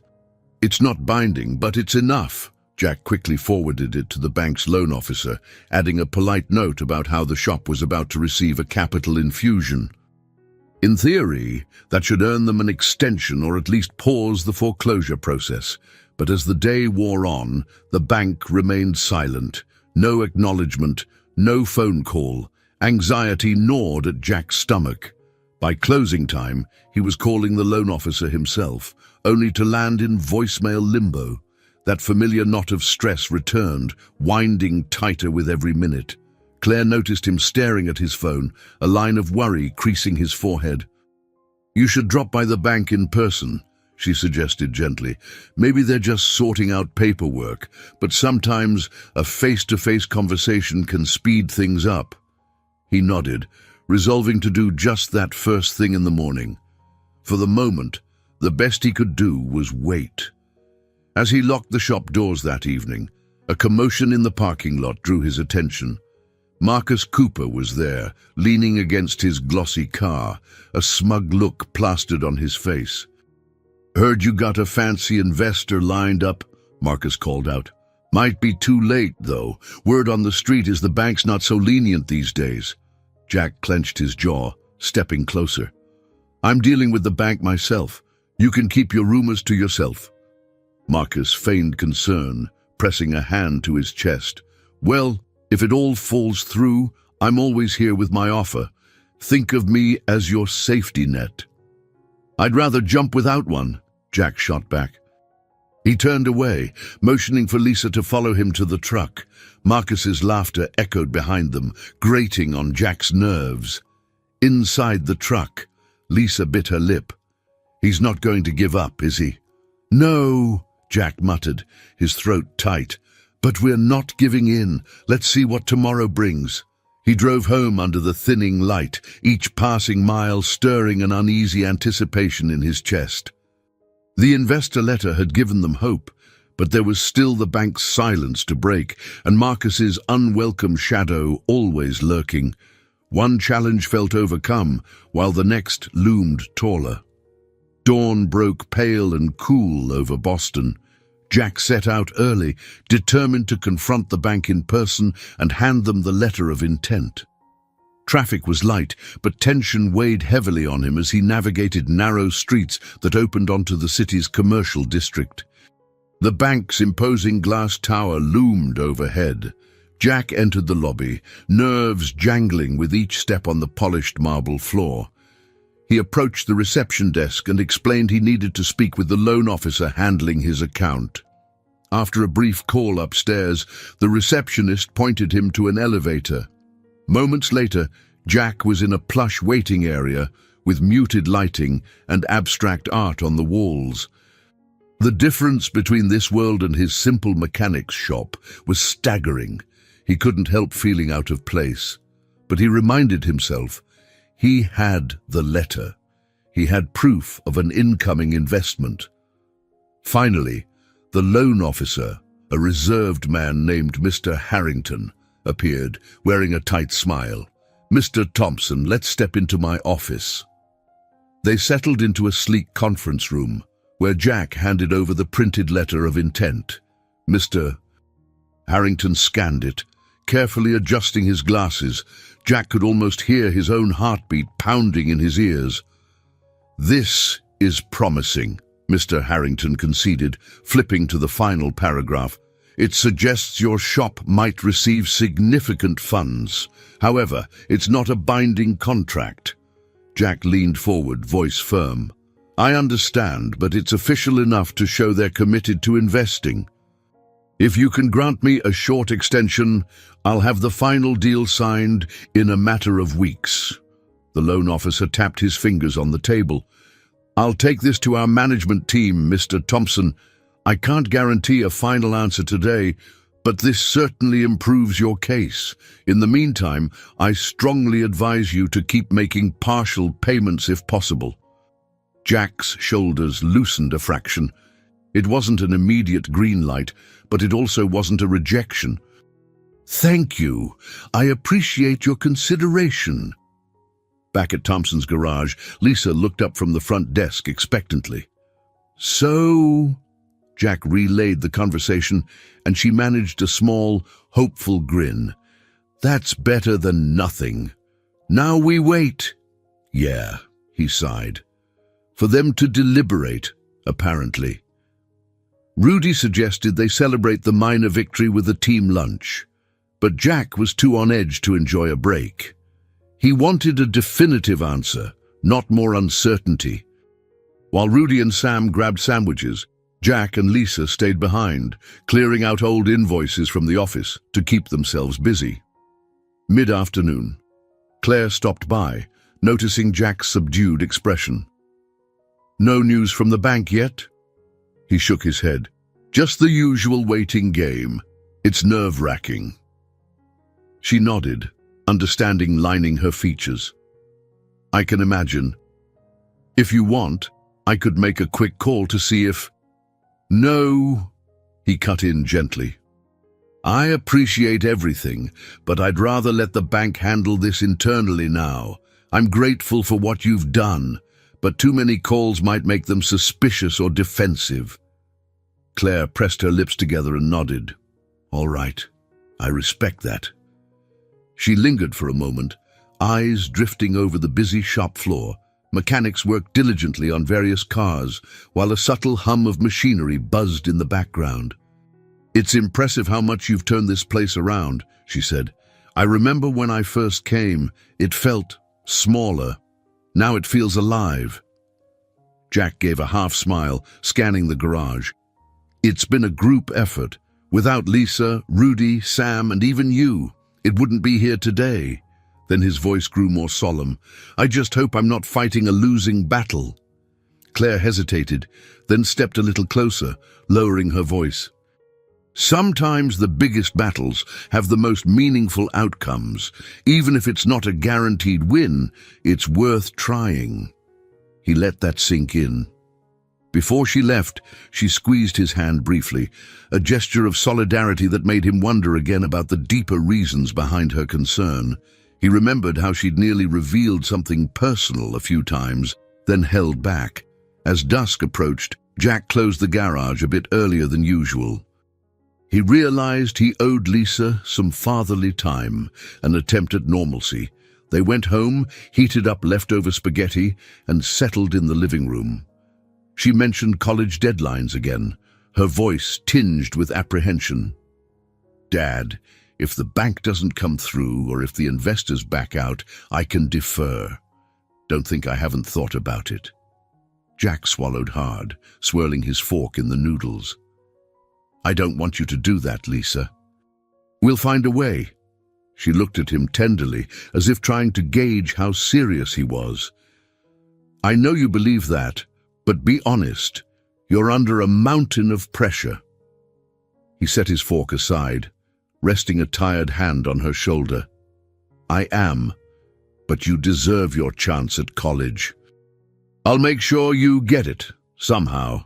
They finished the meal quietly, the TV flickering in the background with news about the economy, rising interest rates, and corporate takeovers, reminders of a world that often worked against small businesses.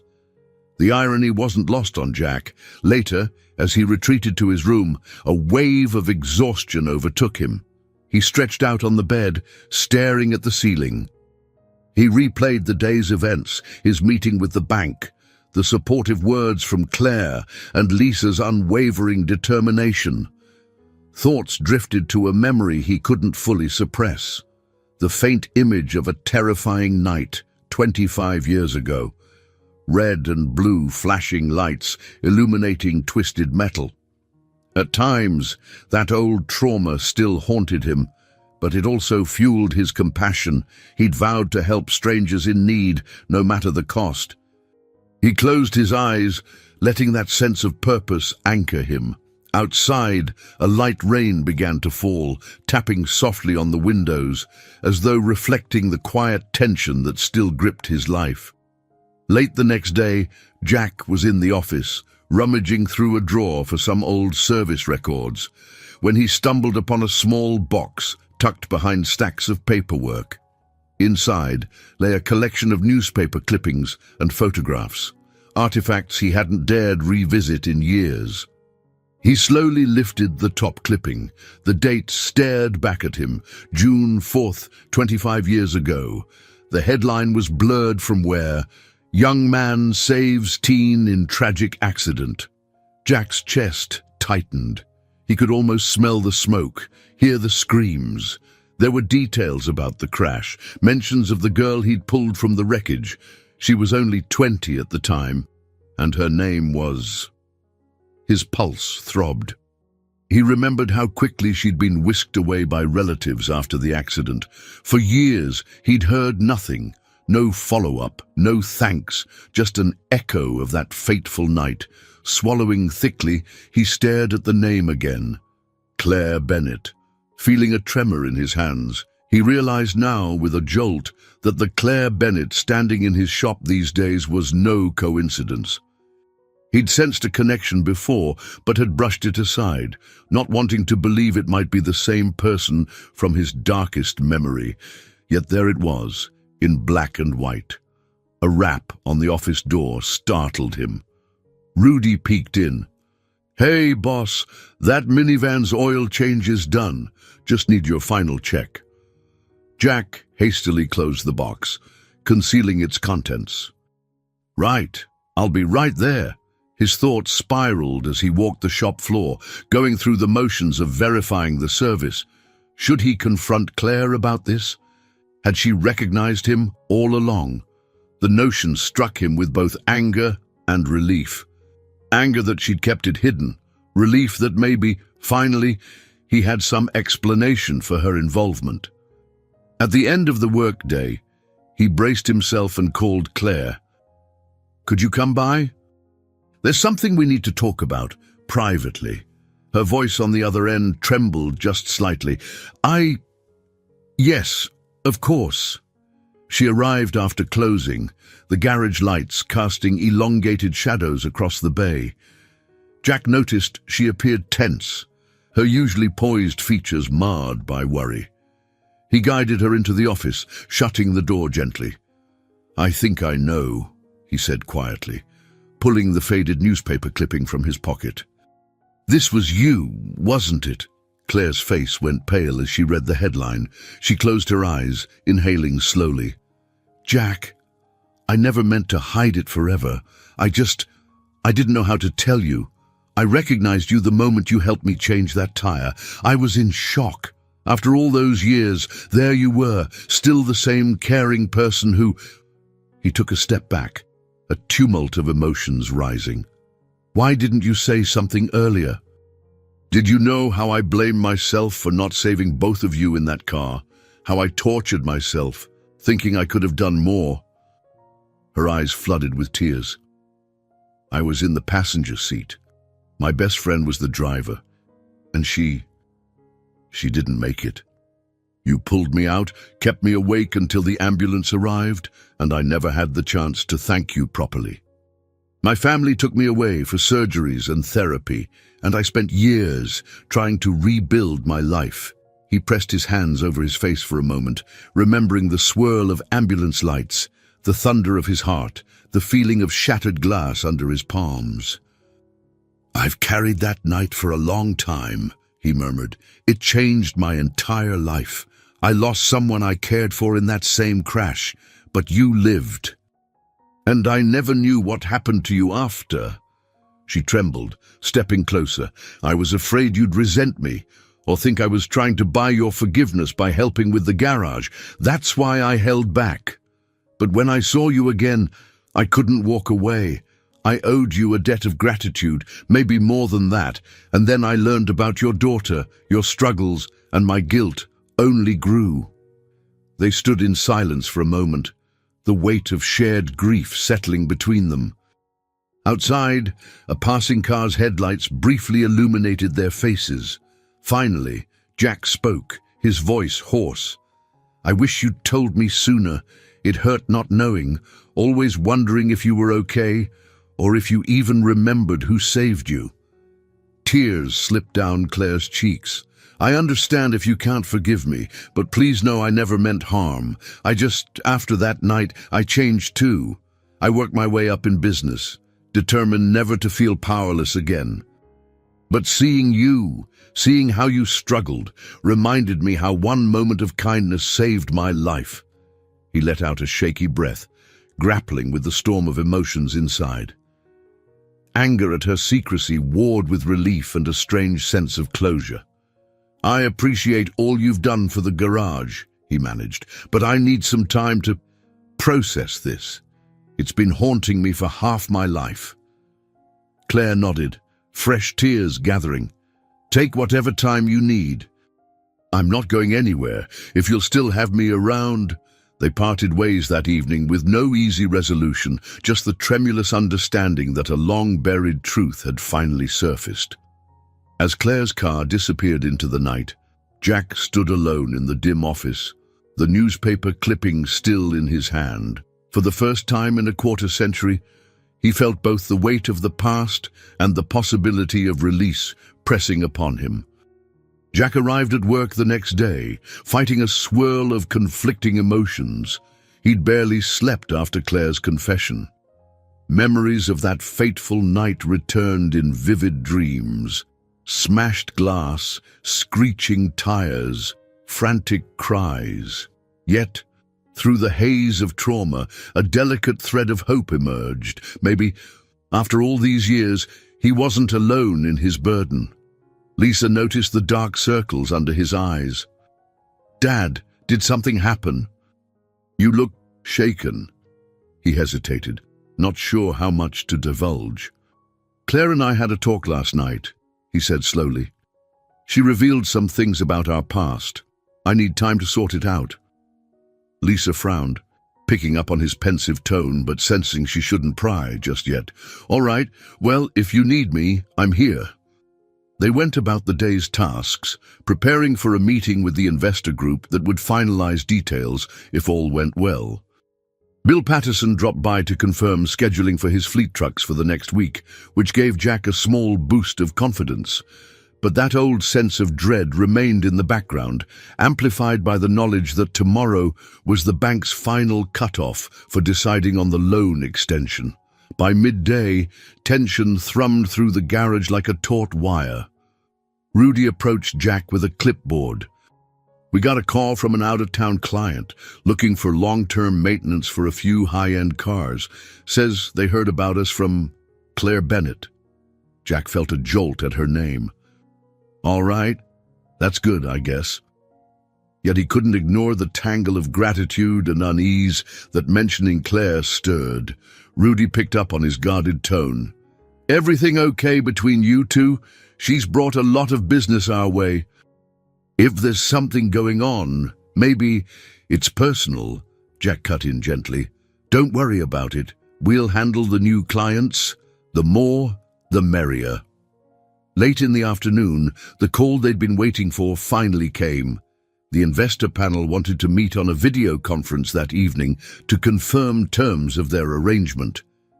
Jack set up an impromptu space in the office, adjusting a webcam so that Lisa, Rudy, and Sam could join in if needed.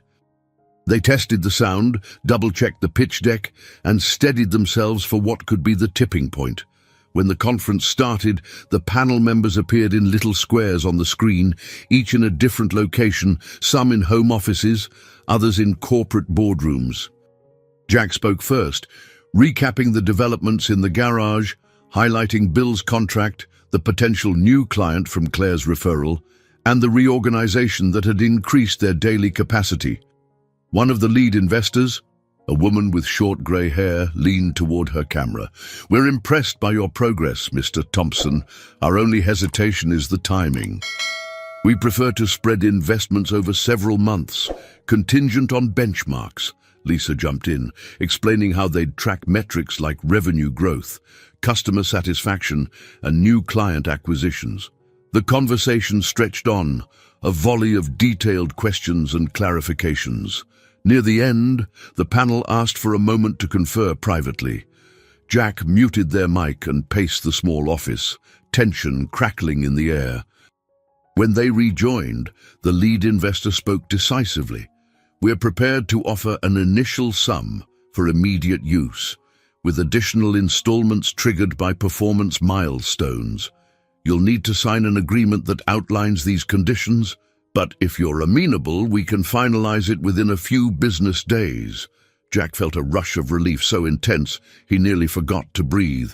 "Yes, we're agreeable," he said, voice faltering. "Thank you. We'll review the documents, but you have our commitment." They signed off with polite farewells. Lisa practically bounced on her toes, hugging Jack. "That's it, Dad. That's the backing we needed." He ruffled her hair affectionately. "We still have to finalize the paperwork, but this should be enough for the bank to realize we're not going under." Rudy and Sam clapped each other on the back, excitement running high. The entire shop seemed to hum with energy. After months, years really, of scraping by, they'd secured a lifeline, a structured, ambitious plan, but a lifeline nonetheless. While the team celebrated, Jack stepped into the quiet corridor outside the office. He dialed Claire's number, heart pounding. She answered immediately. "We got it," he said, voice unsteady with a mixture of relief and complicated emotion. "They're sending the documents soon." "That's wonderful," she replied, warmth filling her tone. Then, after a hesitant pause, "Jack, about what we discussed," he exhaled, leaning against the wall. "I'm still grappling with everything, but I do know I don't want to push you away. After all this time, I think we need to talk more, face to face, about that night, about us, about whatever this is." Claire's breath caught audibly. "I'd like that. When?" "Soon," he promised. "Right now, I have a shop to run. But I'll reach out." They said quiet goodbyes, leaving Jack to reflect on how, at long last, a sense of resolution might be within reach. Tomorrow, he'd march into the bank with the investor agreement, inking a new chapter for Thompson's garage. Yet he felt that the biggest confrontation, an emotional one, tied to the tragedies of the past, still awaited him and Claire. Early the following morning, Jack stood outside Thompson's garage, the air crisp and golden with the first rays of sunlight. He clutched a folder containing the draft agreement from the investors, his armor for the final showdown with the bank. Inside, Lisa was already juggling phone calls from prospective clients while Rudy and Sam prepped the day's jobs. He took a moment to gather his thoughts. Though the memory of that dreadful accident 25 years ago still lingered in his mind, a calm resolve settled over him. For the first time in a long while, he felt the weight of real hope pressing against his chest, counterbalanced by the persistent ache of the past. "Dad," Lisa called from the open garage doors. "We just got an email from Bill Patterson. He's expanding our contract to include 2 additional trucks per month." He says he trusts us to keep up with demand. Jack grinned, stepping inside. That's incredible. The bank can't ignore this. I'll head over there soon. Gathering his folder and keys, he locked eyes with Lisa. Take care of the place while I'm gone. She offered a mock salute, a playful twinkle in her eyes. Always do, old man. Jack arrived at the bank's downtown branch, stepping into that same sleek lobby with a far steadier gait than before. He greeted Mr. Harrington, who eyed the documents curiously. They settled into a small conference room, much like the last time, but the mood felt different. Jack carried proof of investors and a strengthening client base. Mr. Harrington skimmed the agreement, pausing to consider each clause. This is quite thorough, the loan officer remarked, and it seems the initial funding will come through within a few weeks. Jack nodded. Yes. That should be enough to handle outstanding debts and give us a cushion for expansion. Mr. Harrington leaned back in his chair, a faint smile tugging at his lips. Well, Mr. Thompson, it appears we can offer you a revised payment plan and delay any foreclosure actions. The bank simply needs reassurance you're on a solid path. This agreement provides it. A surge of relief coursed through Jack. He managed not to let out a cheer in the middle of the bank's hushed decorum. Instead, he shook Mr. Harrington's hand firmly, gratitude brimming in his eyes. Back at the garage, Rudy and Sam broke into applause when Jack shared the news. Lisa embraced him, tears sparkling at the corners of her eyes. Dad, this is it. We're free from that sword hanging over us. Jack's grin shone like it hadn't in years. We'll still have obligations, but we're not drowning. We can finally breathe. As the day wore on, they operated the shop with a renewed sense of unity.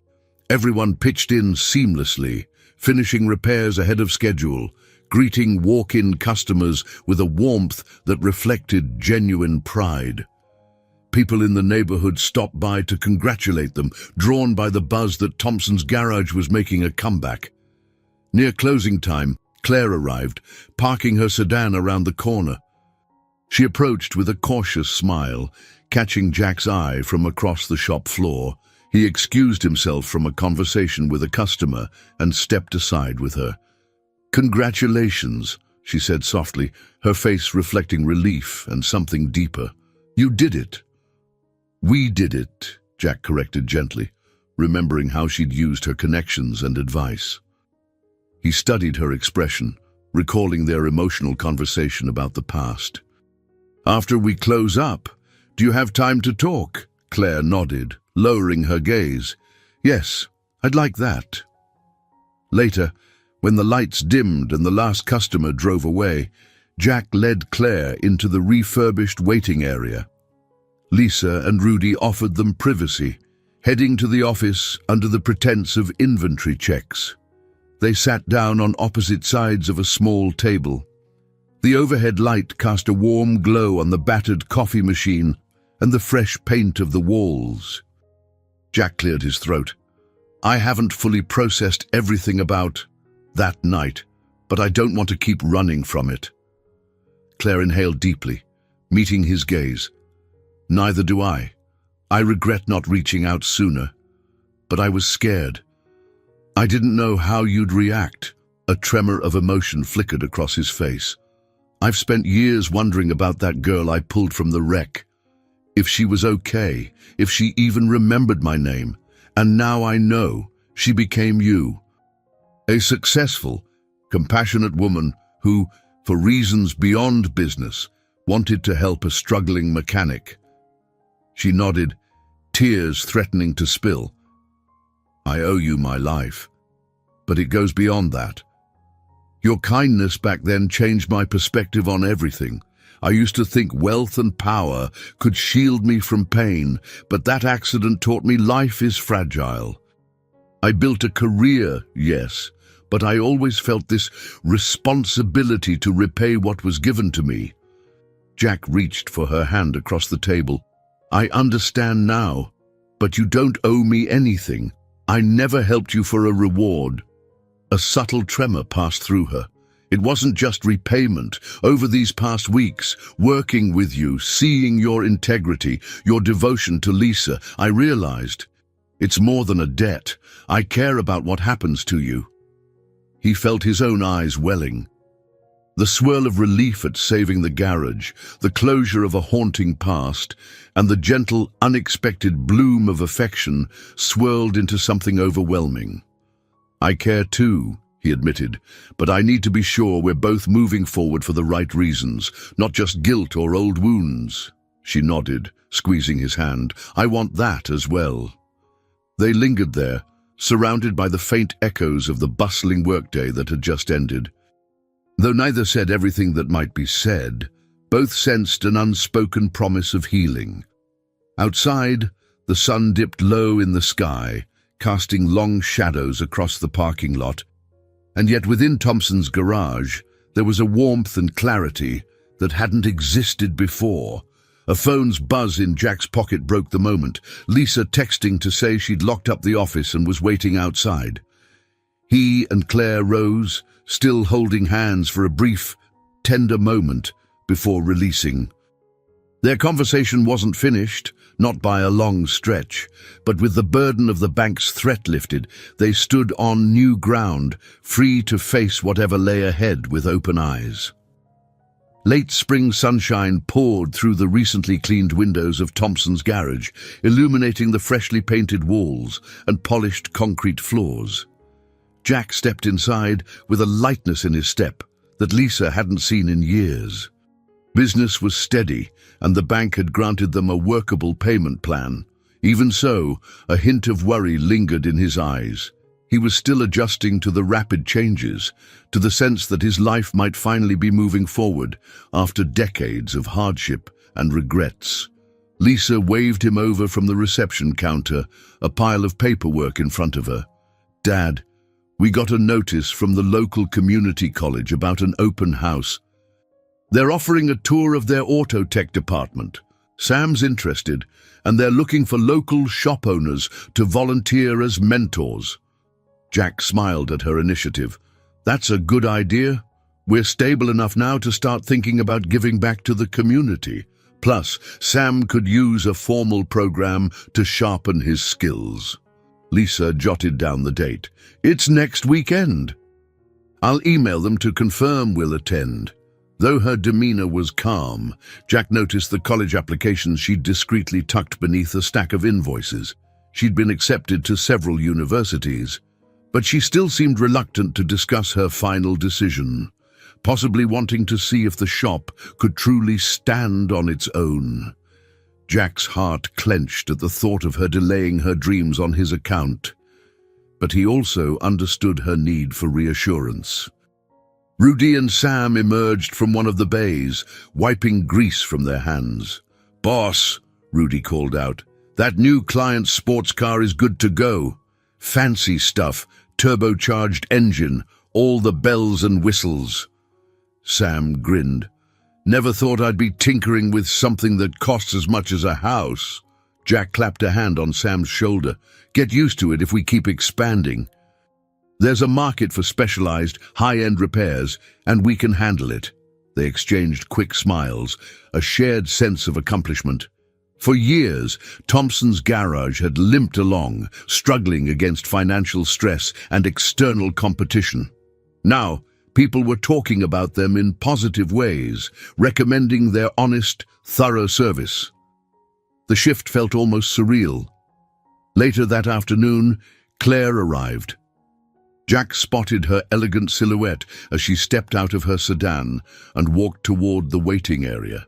Since their emotional conversation and the revelation of their shared past, things between them had been cautious, yet undeniably closer. She offered him a gentle smile, a mixture of relief and lingering vulnerability in her gaze. "Hey," she said quietly, mindful that Lisa and the others were nearby. "Busy day?" "Steady," he replied, leading her to a quieter corner. "We're actually catching up on jobs instead of scrambling. It's a nice change." Claire nodded, her eyes drifting around the shop. She seemed to take in every detail, the bright overhead lights, the squeak of tool carts, the hum of a newly installed diagnostic machine, almost as though she were seeing it all for the first time. Jack lowered his voice. "How are you feeling? After everything we talked about?" A flicker of emotion crossed her features. "I'm relieved. It's still not easy to relive that accident, but having it out in the open with you helps, and knowing you don't blame me for your loss." Her voice wavered slightly. "That means more than I can say." He reached for her hand in a discreet gesture. "We were both victims that night. I've carried guilt for not saving everyone in that car. You've carried guilt for surviving, but I think we're learning to let go." She squeezed his hand gently. Their moment was interrupted by the revving of an engine in the bay, followed by Rudy shouting instructions to Sam. Claire offered Jack a small, understanding smile. "We'll talk more soon in private." "Definitely," he replied. "There's a lot to figure out. For me, for us." Their conversation ended when Lisa approached, an apologetic look on her face. "Sorry to bother you, Dad, but the parts supplier is on the phone. They have a question about next month's order." Jack stepped away, leaving Claire alone with her thoughts. She watched him handle the call with a newfound confidence, noticing how the staff deferred to him willingly. He had grown from a man burdened by debt and private sorrows into a capable leader who inspired loyalty. The transformation had been swift but profound. After sorting out the supplier question, Jack turned back, only to find Claire had quietly slipped out, leaving a note on the counter. "I'll let you get back to work. Talk soon." He folded the note, smiling faintly. There was a softness between them now, a quiet understanding formed through shared history and mutual respect. As evening drew near, the garage wound down. The overhead lights clicked off in sections, leaving the space softly lit by the last rays of sunlight through the windows. Lisa finished her final tasks at the desk, and Rudy locked up the bays. Sam gathered tools in orderly rows, whistling a tune that echoed through the mostly empty space. Jack lingered a moment in the office, glancing around at the updated equipment and the day's receipts. The tension of survival had been replaced by cautious optimism.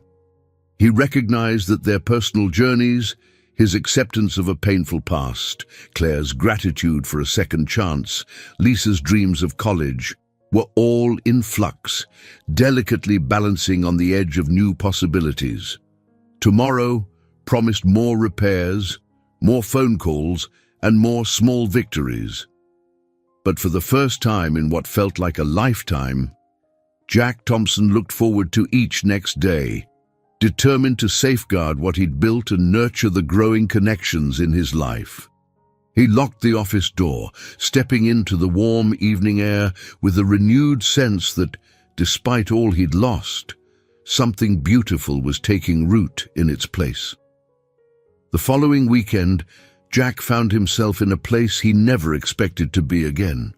His old neighborhood on the outskirts of Boston, where worn brick row houses and narrow streets hinted at his family's past struggles. He'd driven here with Lisa to visit Thomas Green, the mentor who had first taught him the basics of auto mechanics and life lessons that went well beyond tightening bolts. Thomas still lived in a modest, single-story house with a tidy front lawn. He greeted them at the porch with a broad grin, a faint sparkle in his eyes. Come in, come in." "Got fresh coffee brewing," he insisted. Inside, the scent of rich roast mingled with the comforting warmth of old memories. Lisa found a seat on the couch, while Jack followed Thomas into the small kitchen. Photos of Thomas's vocational school classes lined the walls, snapshots of young mechanics, past versions of Jack among them, proudly standing beside refurbished engines. Thomas poured coffee into mismatched mugs. "I heard the good news," he said, handing Jack one of the cups. "Investors, an updated shop, no more foreclosure threats. Seems like you're turning a corner." Jack nodded, gratitude evident in his eyes. "Couldn't have done it without you." Every time I felt lost, you showed up with guidance, or a reference, or a gentle push. Thomas waved off the praise with a chuckle. You always had the talent, Jack. Just needed to believe in yourself again.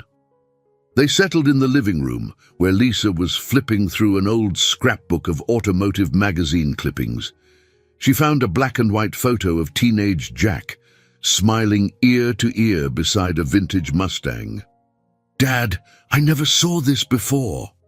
Jack peered over her shoulder, nostalgia tugging at him. That was when I first realized I wanted to open my own shop one day. He paused, remembering how that dream had collided with his father's failing health and the tragedies that soon followed. Thomas leaned back in his armchair. And now you have, with a chance to expand, you should be proud.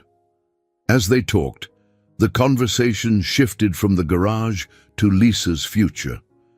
She mentioned her college acceptance letters in passing, but Jack could tell Thomas picked up on the uncertainty in her voice.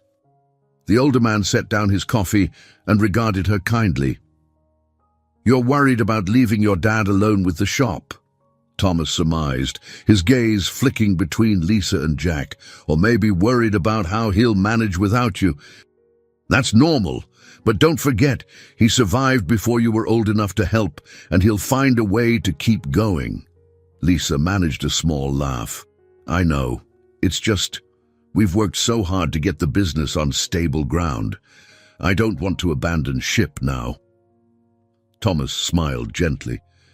Helping is good, but your own dreams matter too. I promise. Your dad wants you to chase them. Jack reached for her hand. He's right.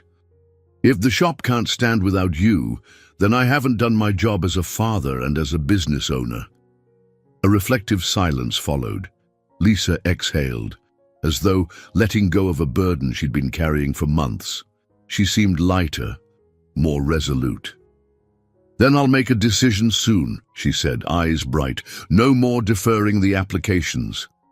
I promise.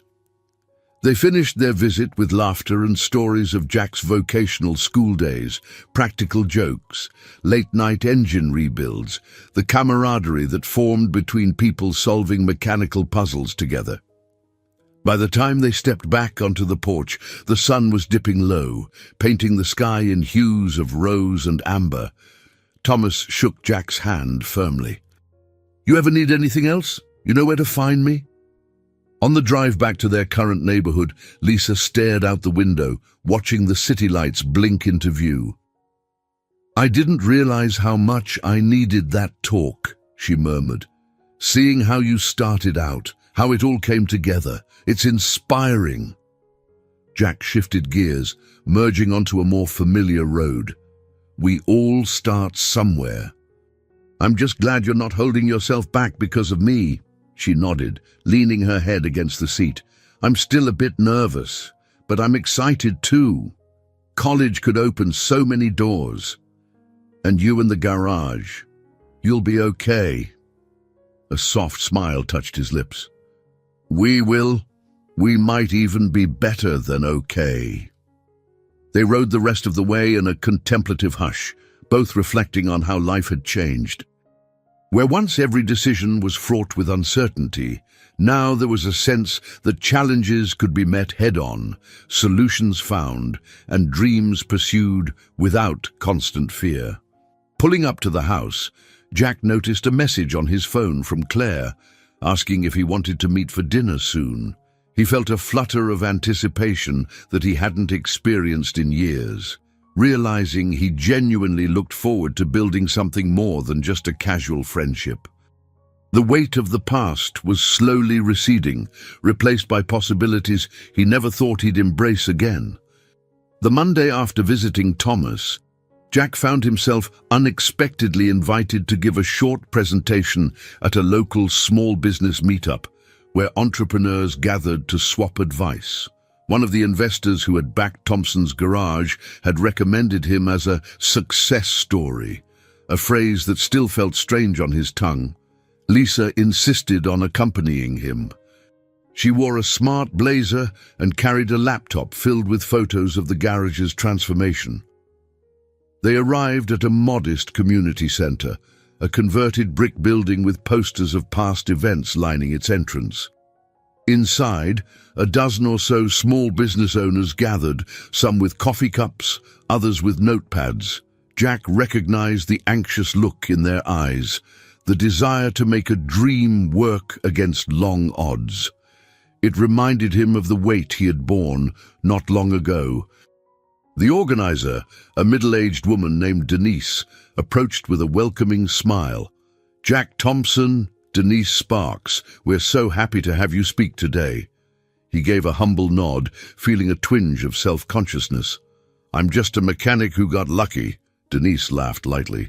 "From what I hear, luck is only part of it. We want to learn about your perseverance and how you turn things around." Standing at the front of a simple conference room, Jack cleared his throat, glancing at Lisa for reassurance. She gave him a supportive nod. He took a breath and began describing how Thompson's garage nearly went under, the sleepless nights, the bank threats, and the last-minute pitch to investors. He spoke about the critical role of community support, Thomas's mentorship, Bill Patterson's fleet contract, and the unwavering help of his daughter and staff. As he talked, he felt an unexpected emotion welling up, pride laced with gratitude. He recounted how upgrading the shop, embracing modern techniques, and retaining an old-fashioned sense of honesty helped restore trust in a competitive market.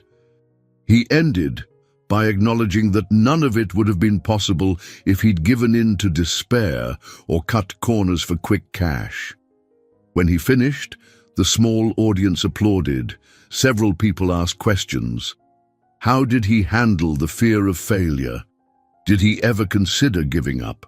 What advice did he have for those on the brink of collapse? He responded earnestly, "There were moments I almost gave up, but I realized that doing so would betray everything my family had built. Plus, the people I love were counting on me. I guess you hang in there for them as much as for yourself." After the presentation, a handful of attendees approached him individually. One was a baker struggling with rising ingredient costs. Another ran a small landscaping business overshadowed by a bigger competitor. They wanted tips, but mostly they craved hope. Jack did his best to encourage them, reminding them that humility and willingness to adapt were key. Lisa snapped a few pictures, later tweeting them out on the garage's social media account. She titled the post, "Hard Lessons Learned, Hard Success Earned."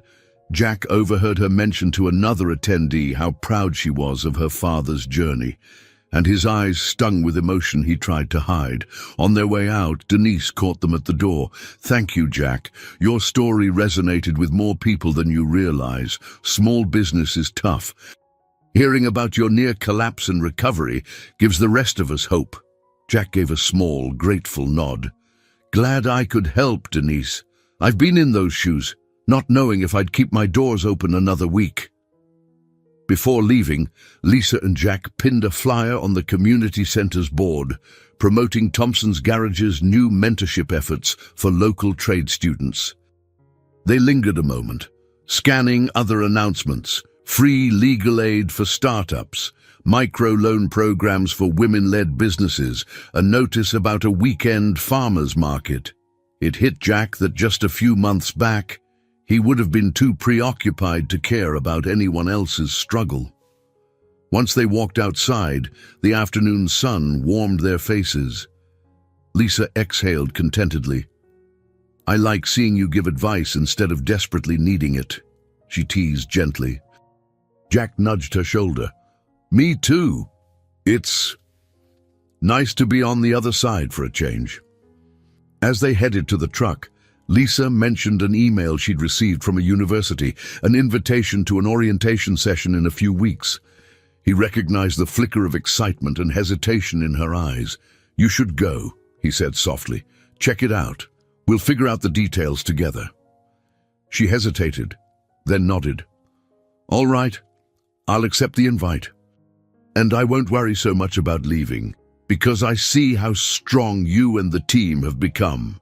They climbed into the truck, a quiet sense of understanding between them. Sharing their hard-won wisdom with others made Jack realize how far he'd come. And, more importantly, how far Lisa could go with her own ambitions. The path wasn't without bumps, but for once, neither father nor daughter seemed afraid of what lay ahead. A few weeks later, Thompson's garage hummed with activity beneath a bright summer sun. Lisa was set to visit one of her prospective universities the following Monday. Sam had officially enrolled in night classes at the community college's auto tech program. And Bill Patterson's trucks kept rolling in, providing the steady revenue stream Jack had once thought impossible. On a rare, slow afternoon, Jack gathered everyone, Rudy, Sam, and Lisa, near the main bay. He wanted to celebrate the team's progress. A small cooler of sodas and snacks sat on the workbench as a modest display of gratitude. Rudy raised a can in a mock toast. "To the boss who refused to give in," Sam chimed in. "And to Lisa, who basically runs the show." They all laughed, clinking cans in a moment of light-hearted unity. As the conversation flowed, Marcus Cooper appeared in the lot. He cut a contrasting figure, his shiny car reflecting harshly in the sunlight. Jack's posture stiffened. For a moment, the entire group went quiet, uncertain about Marcus's latest intentions. Marcus approached with a theatrical shrug. "Relax, folks. I'm just here to say congrats. Heard you don't need any shady deals after all," he said, voice dripping with sarcasm. Jack set down his soda, stepping forward calmly. "That's right, Marcus. We've managed fine without your offers." Marcus gave a half-smile. "Glad it worked out for you, Jack. Truly." His gaze flicked around, noting the improved setup. "You actually turned this place into something."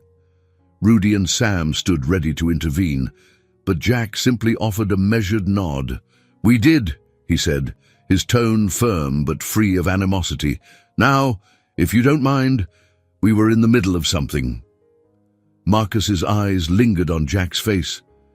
For a fleeting instant, his smirk faded, replaced by something almost like regret. Then he shrugged. "Sure. Take care, Thompson." Without further remark, he got back into his car and drove off, leaving behind the faint odor of burned rubber.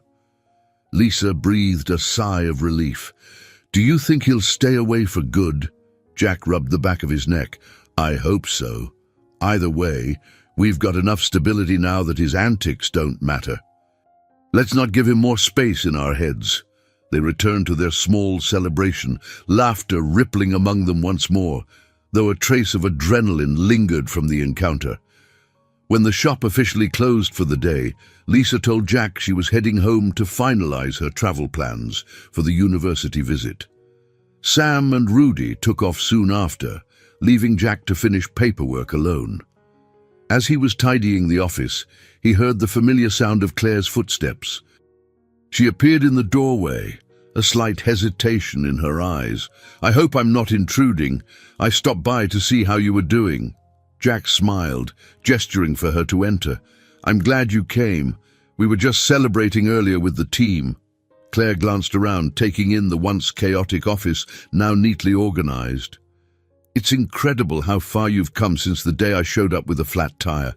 You're a different man, Jack."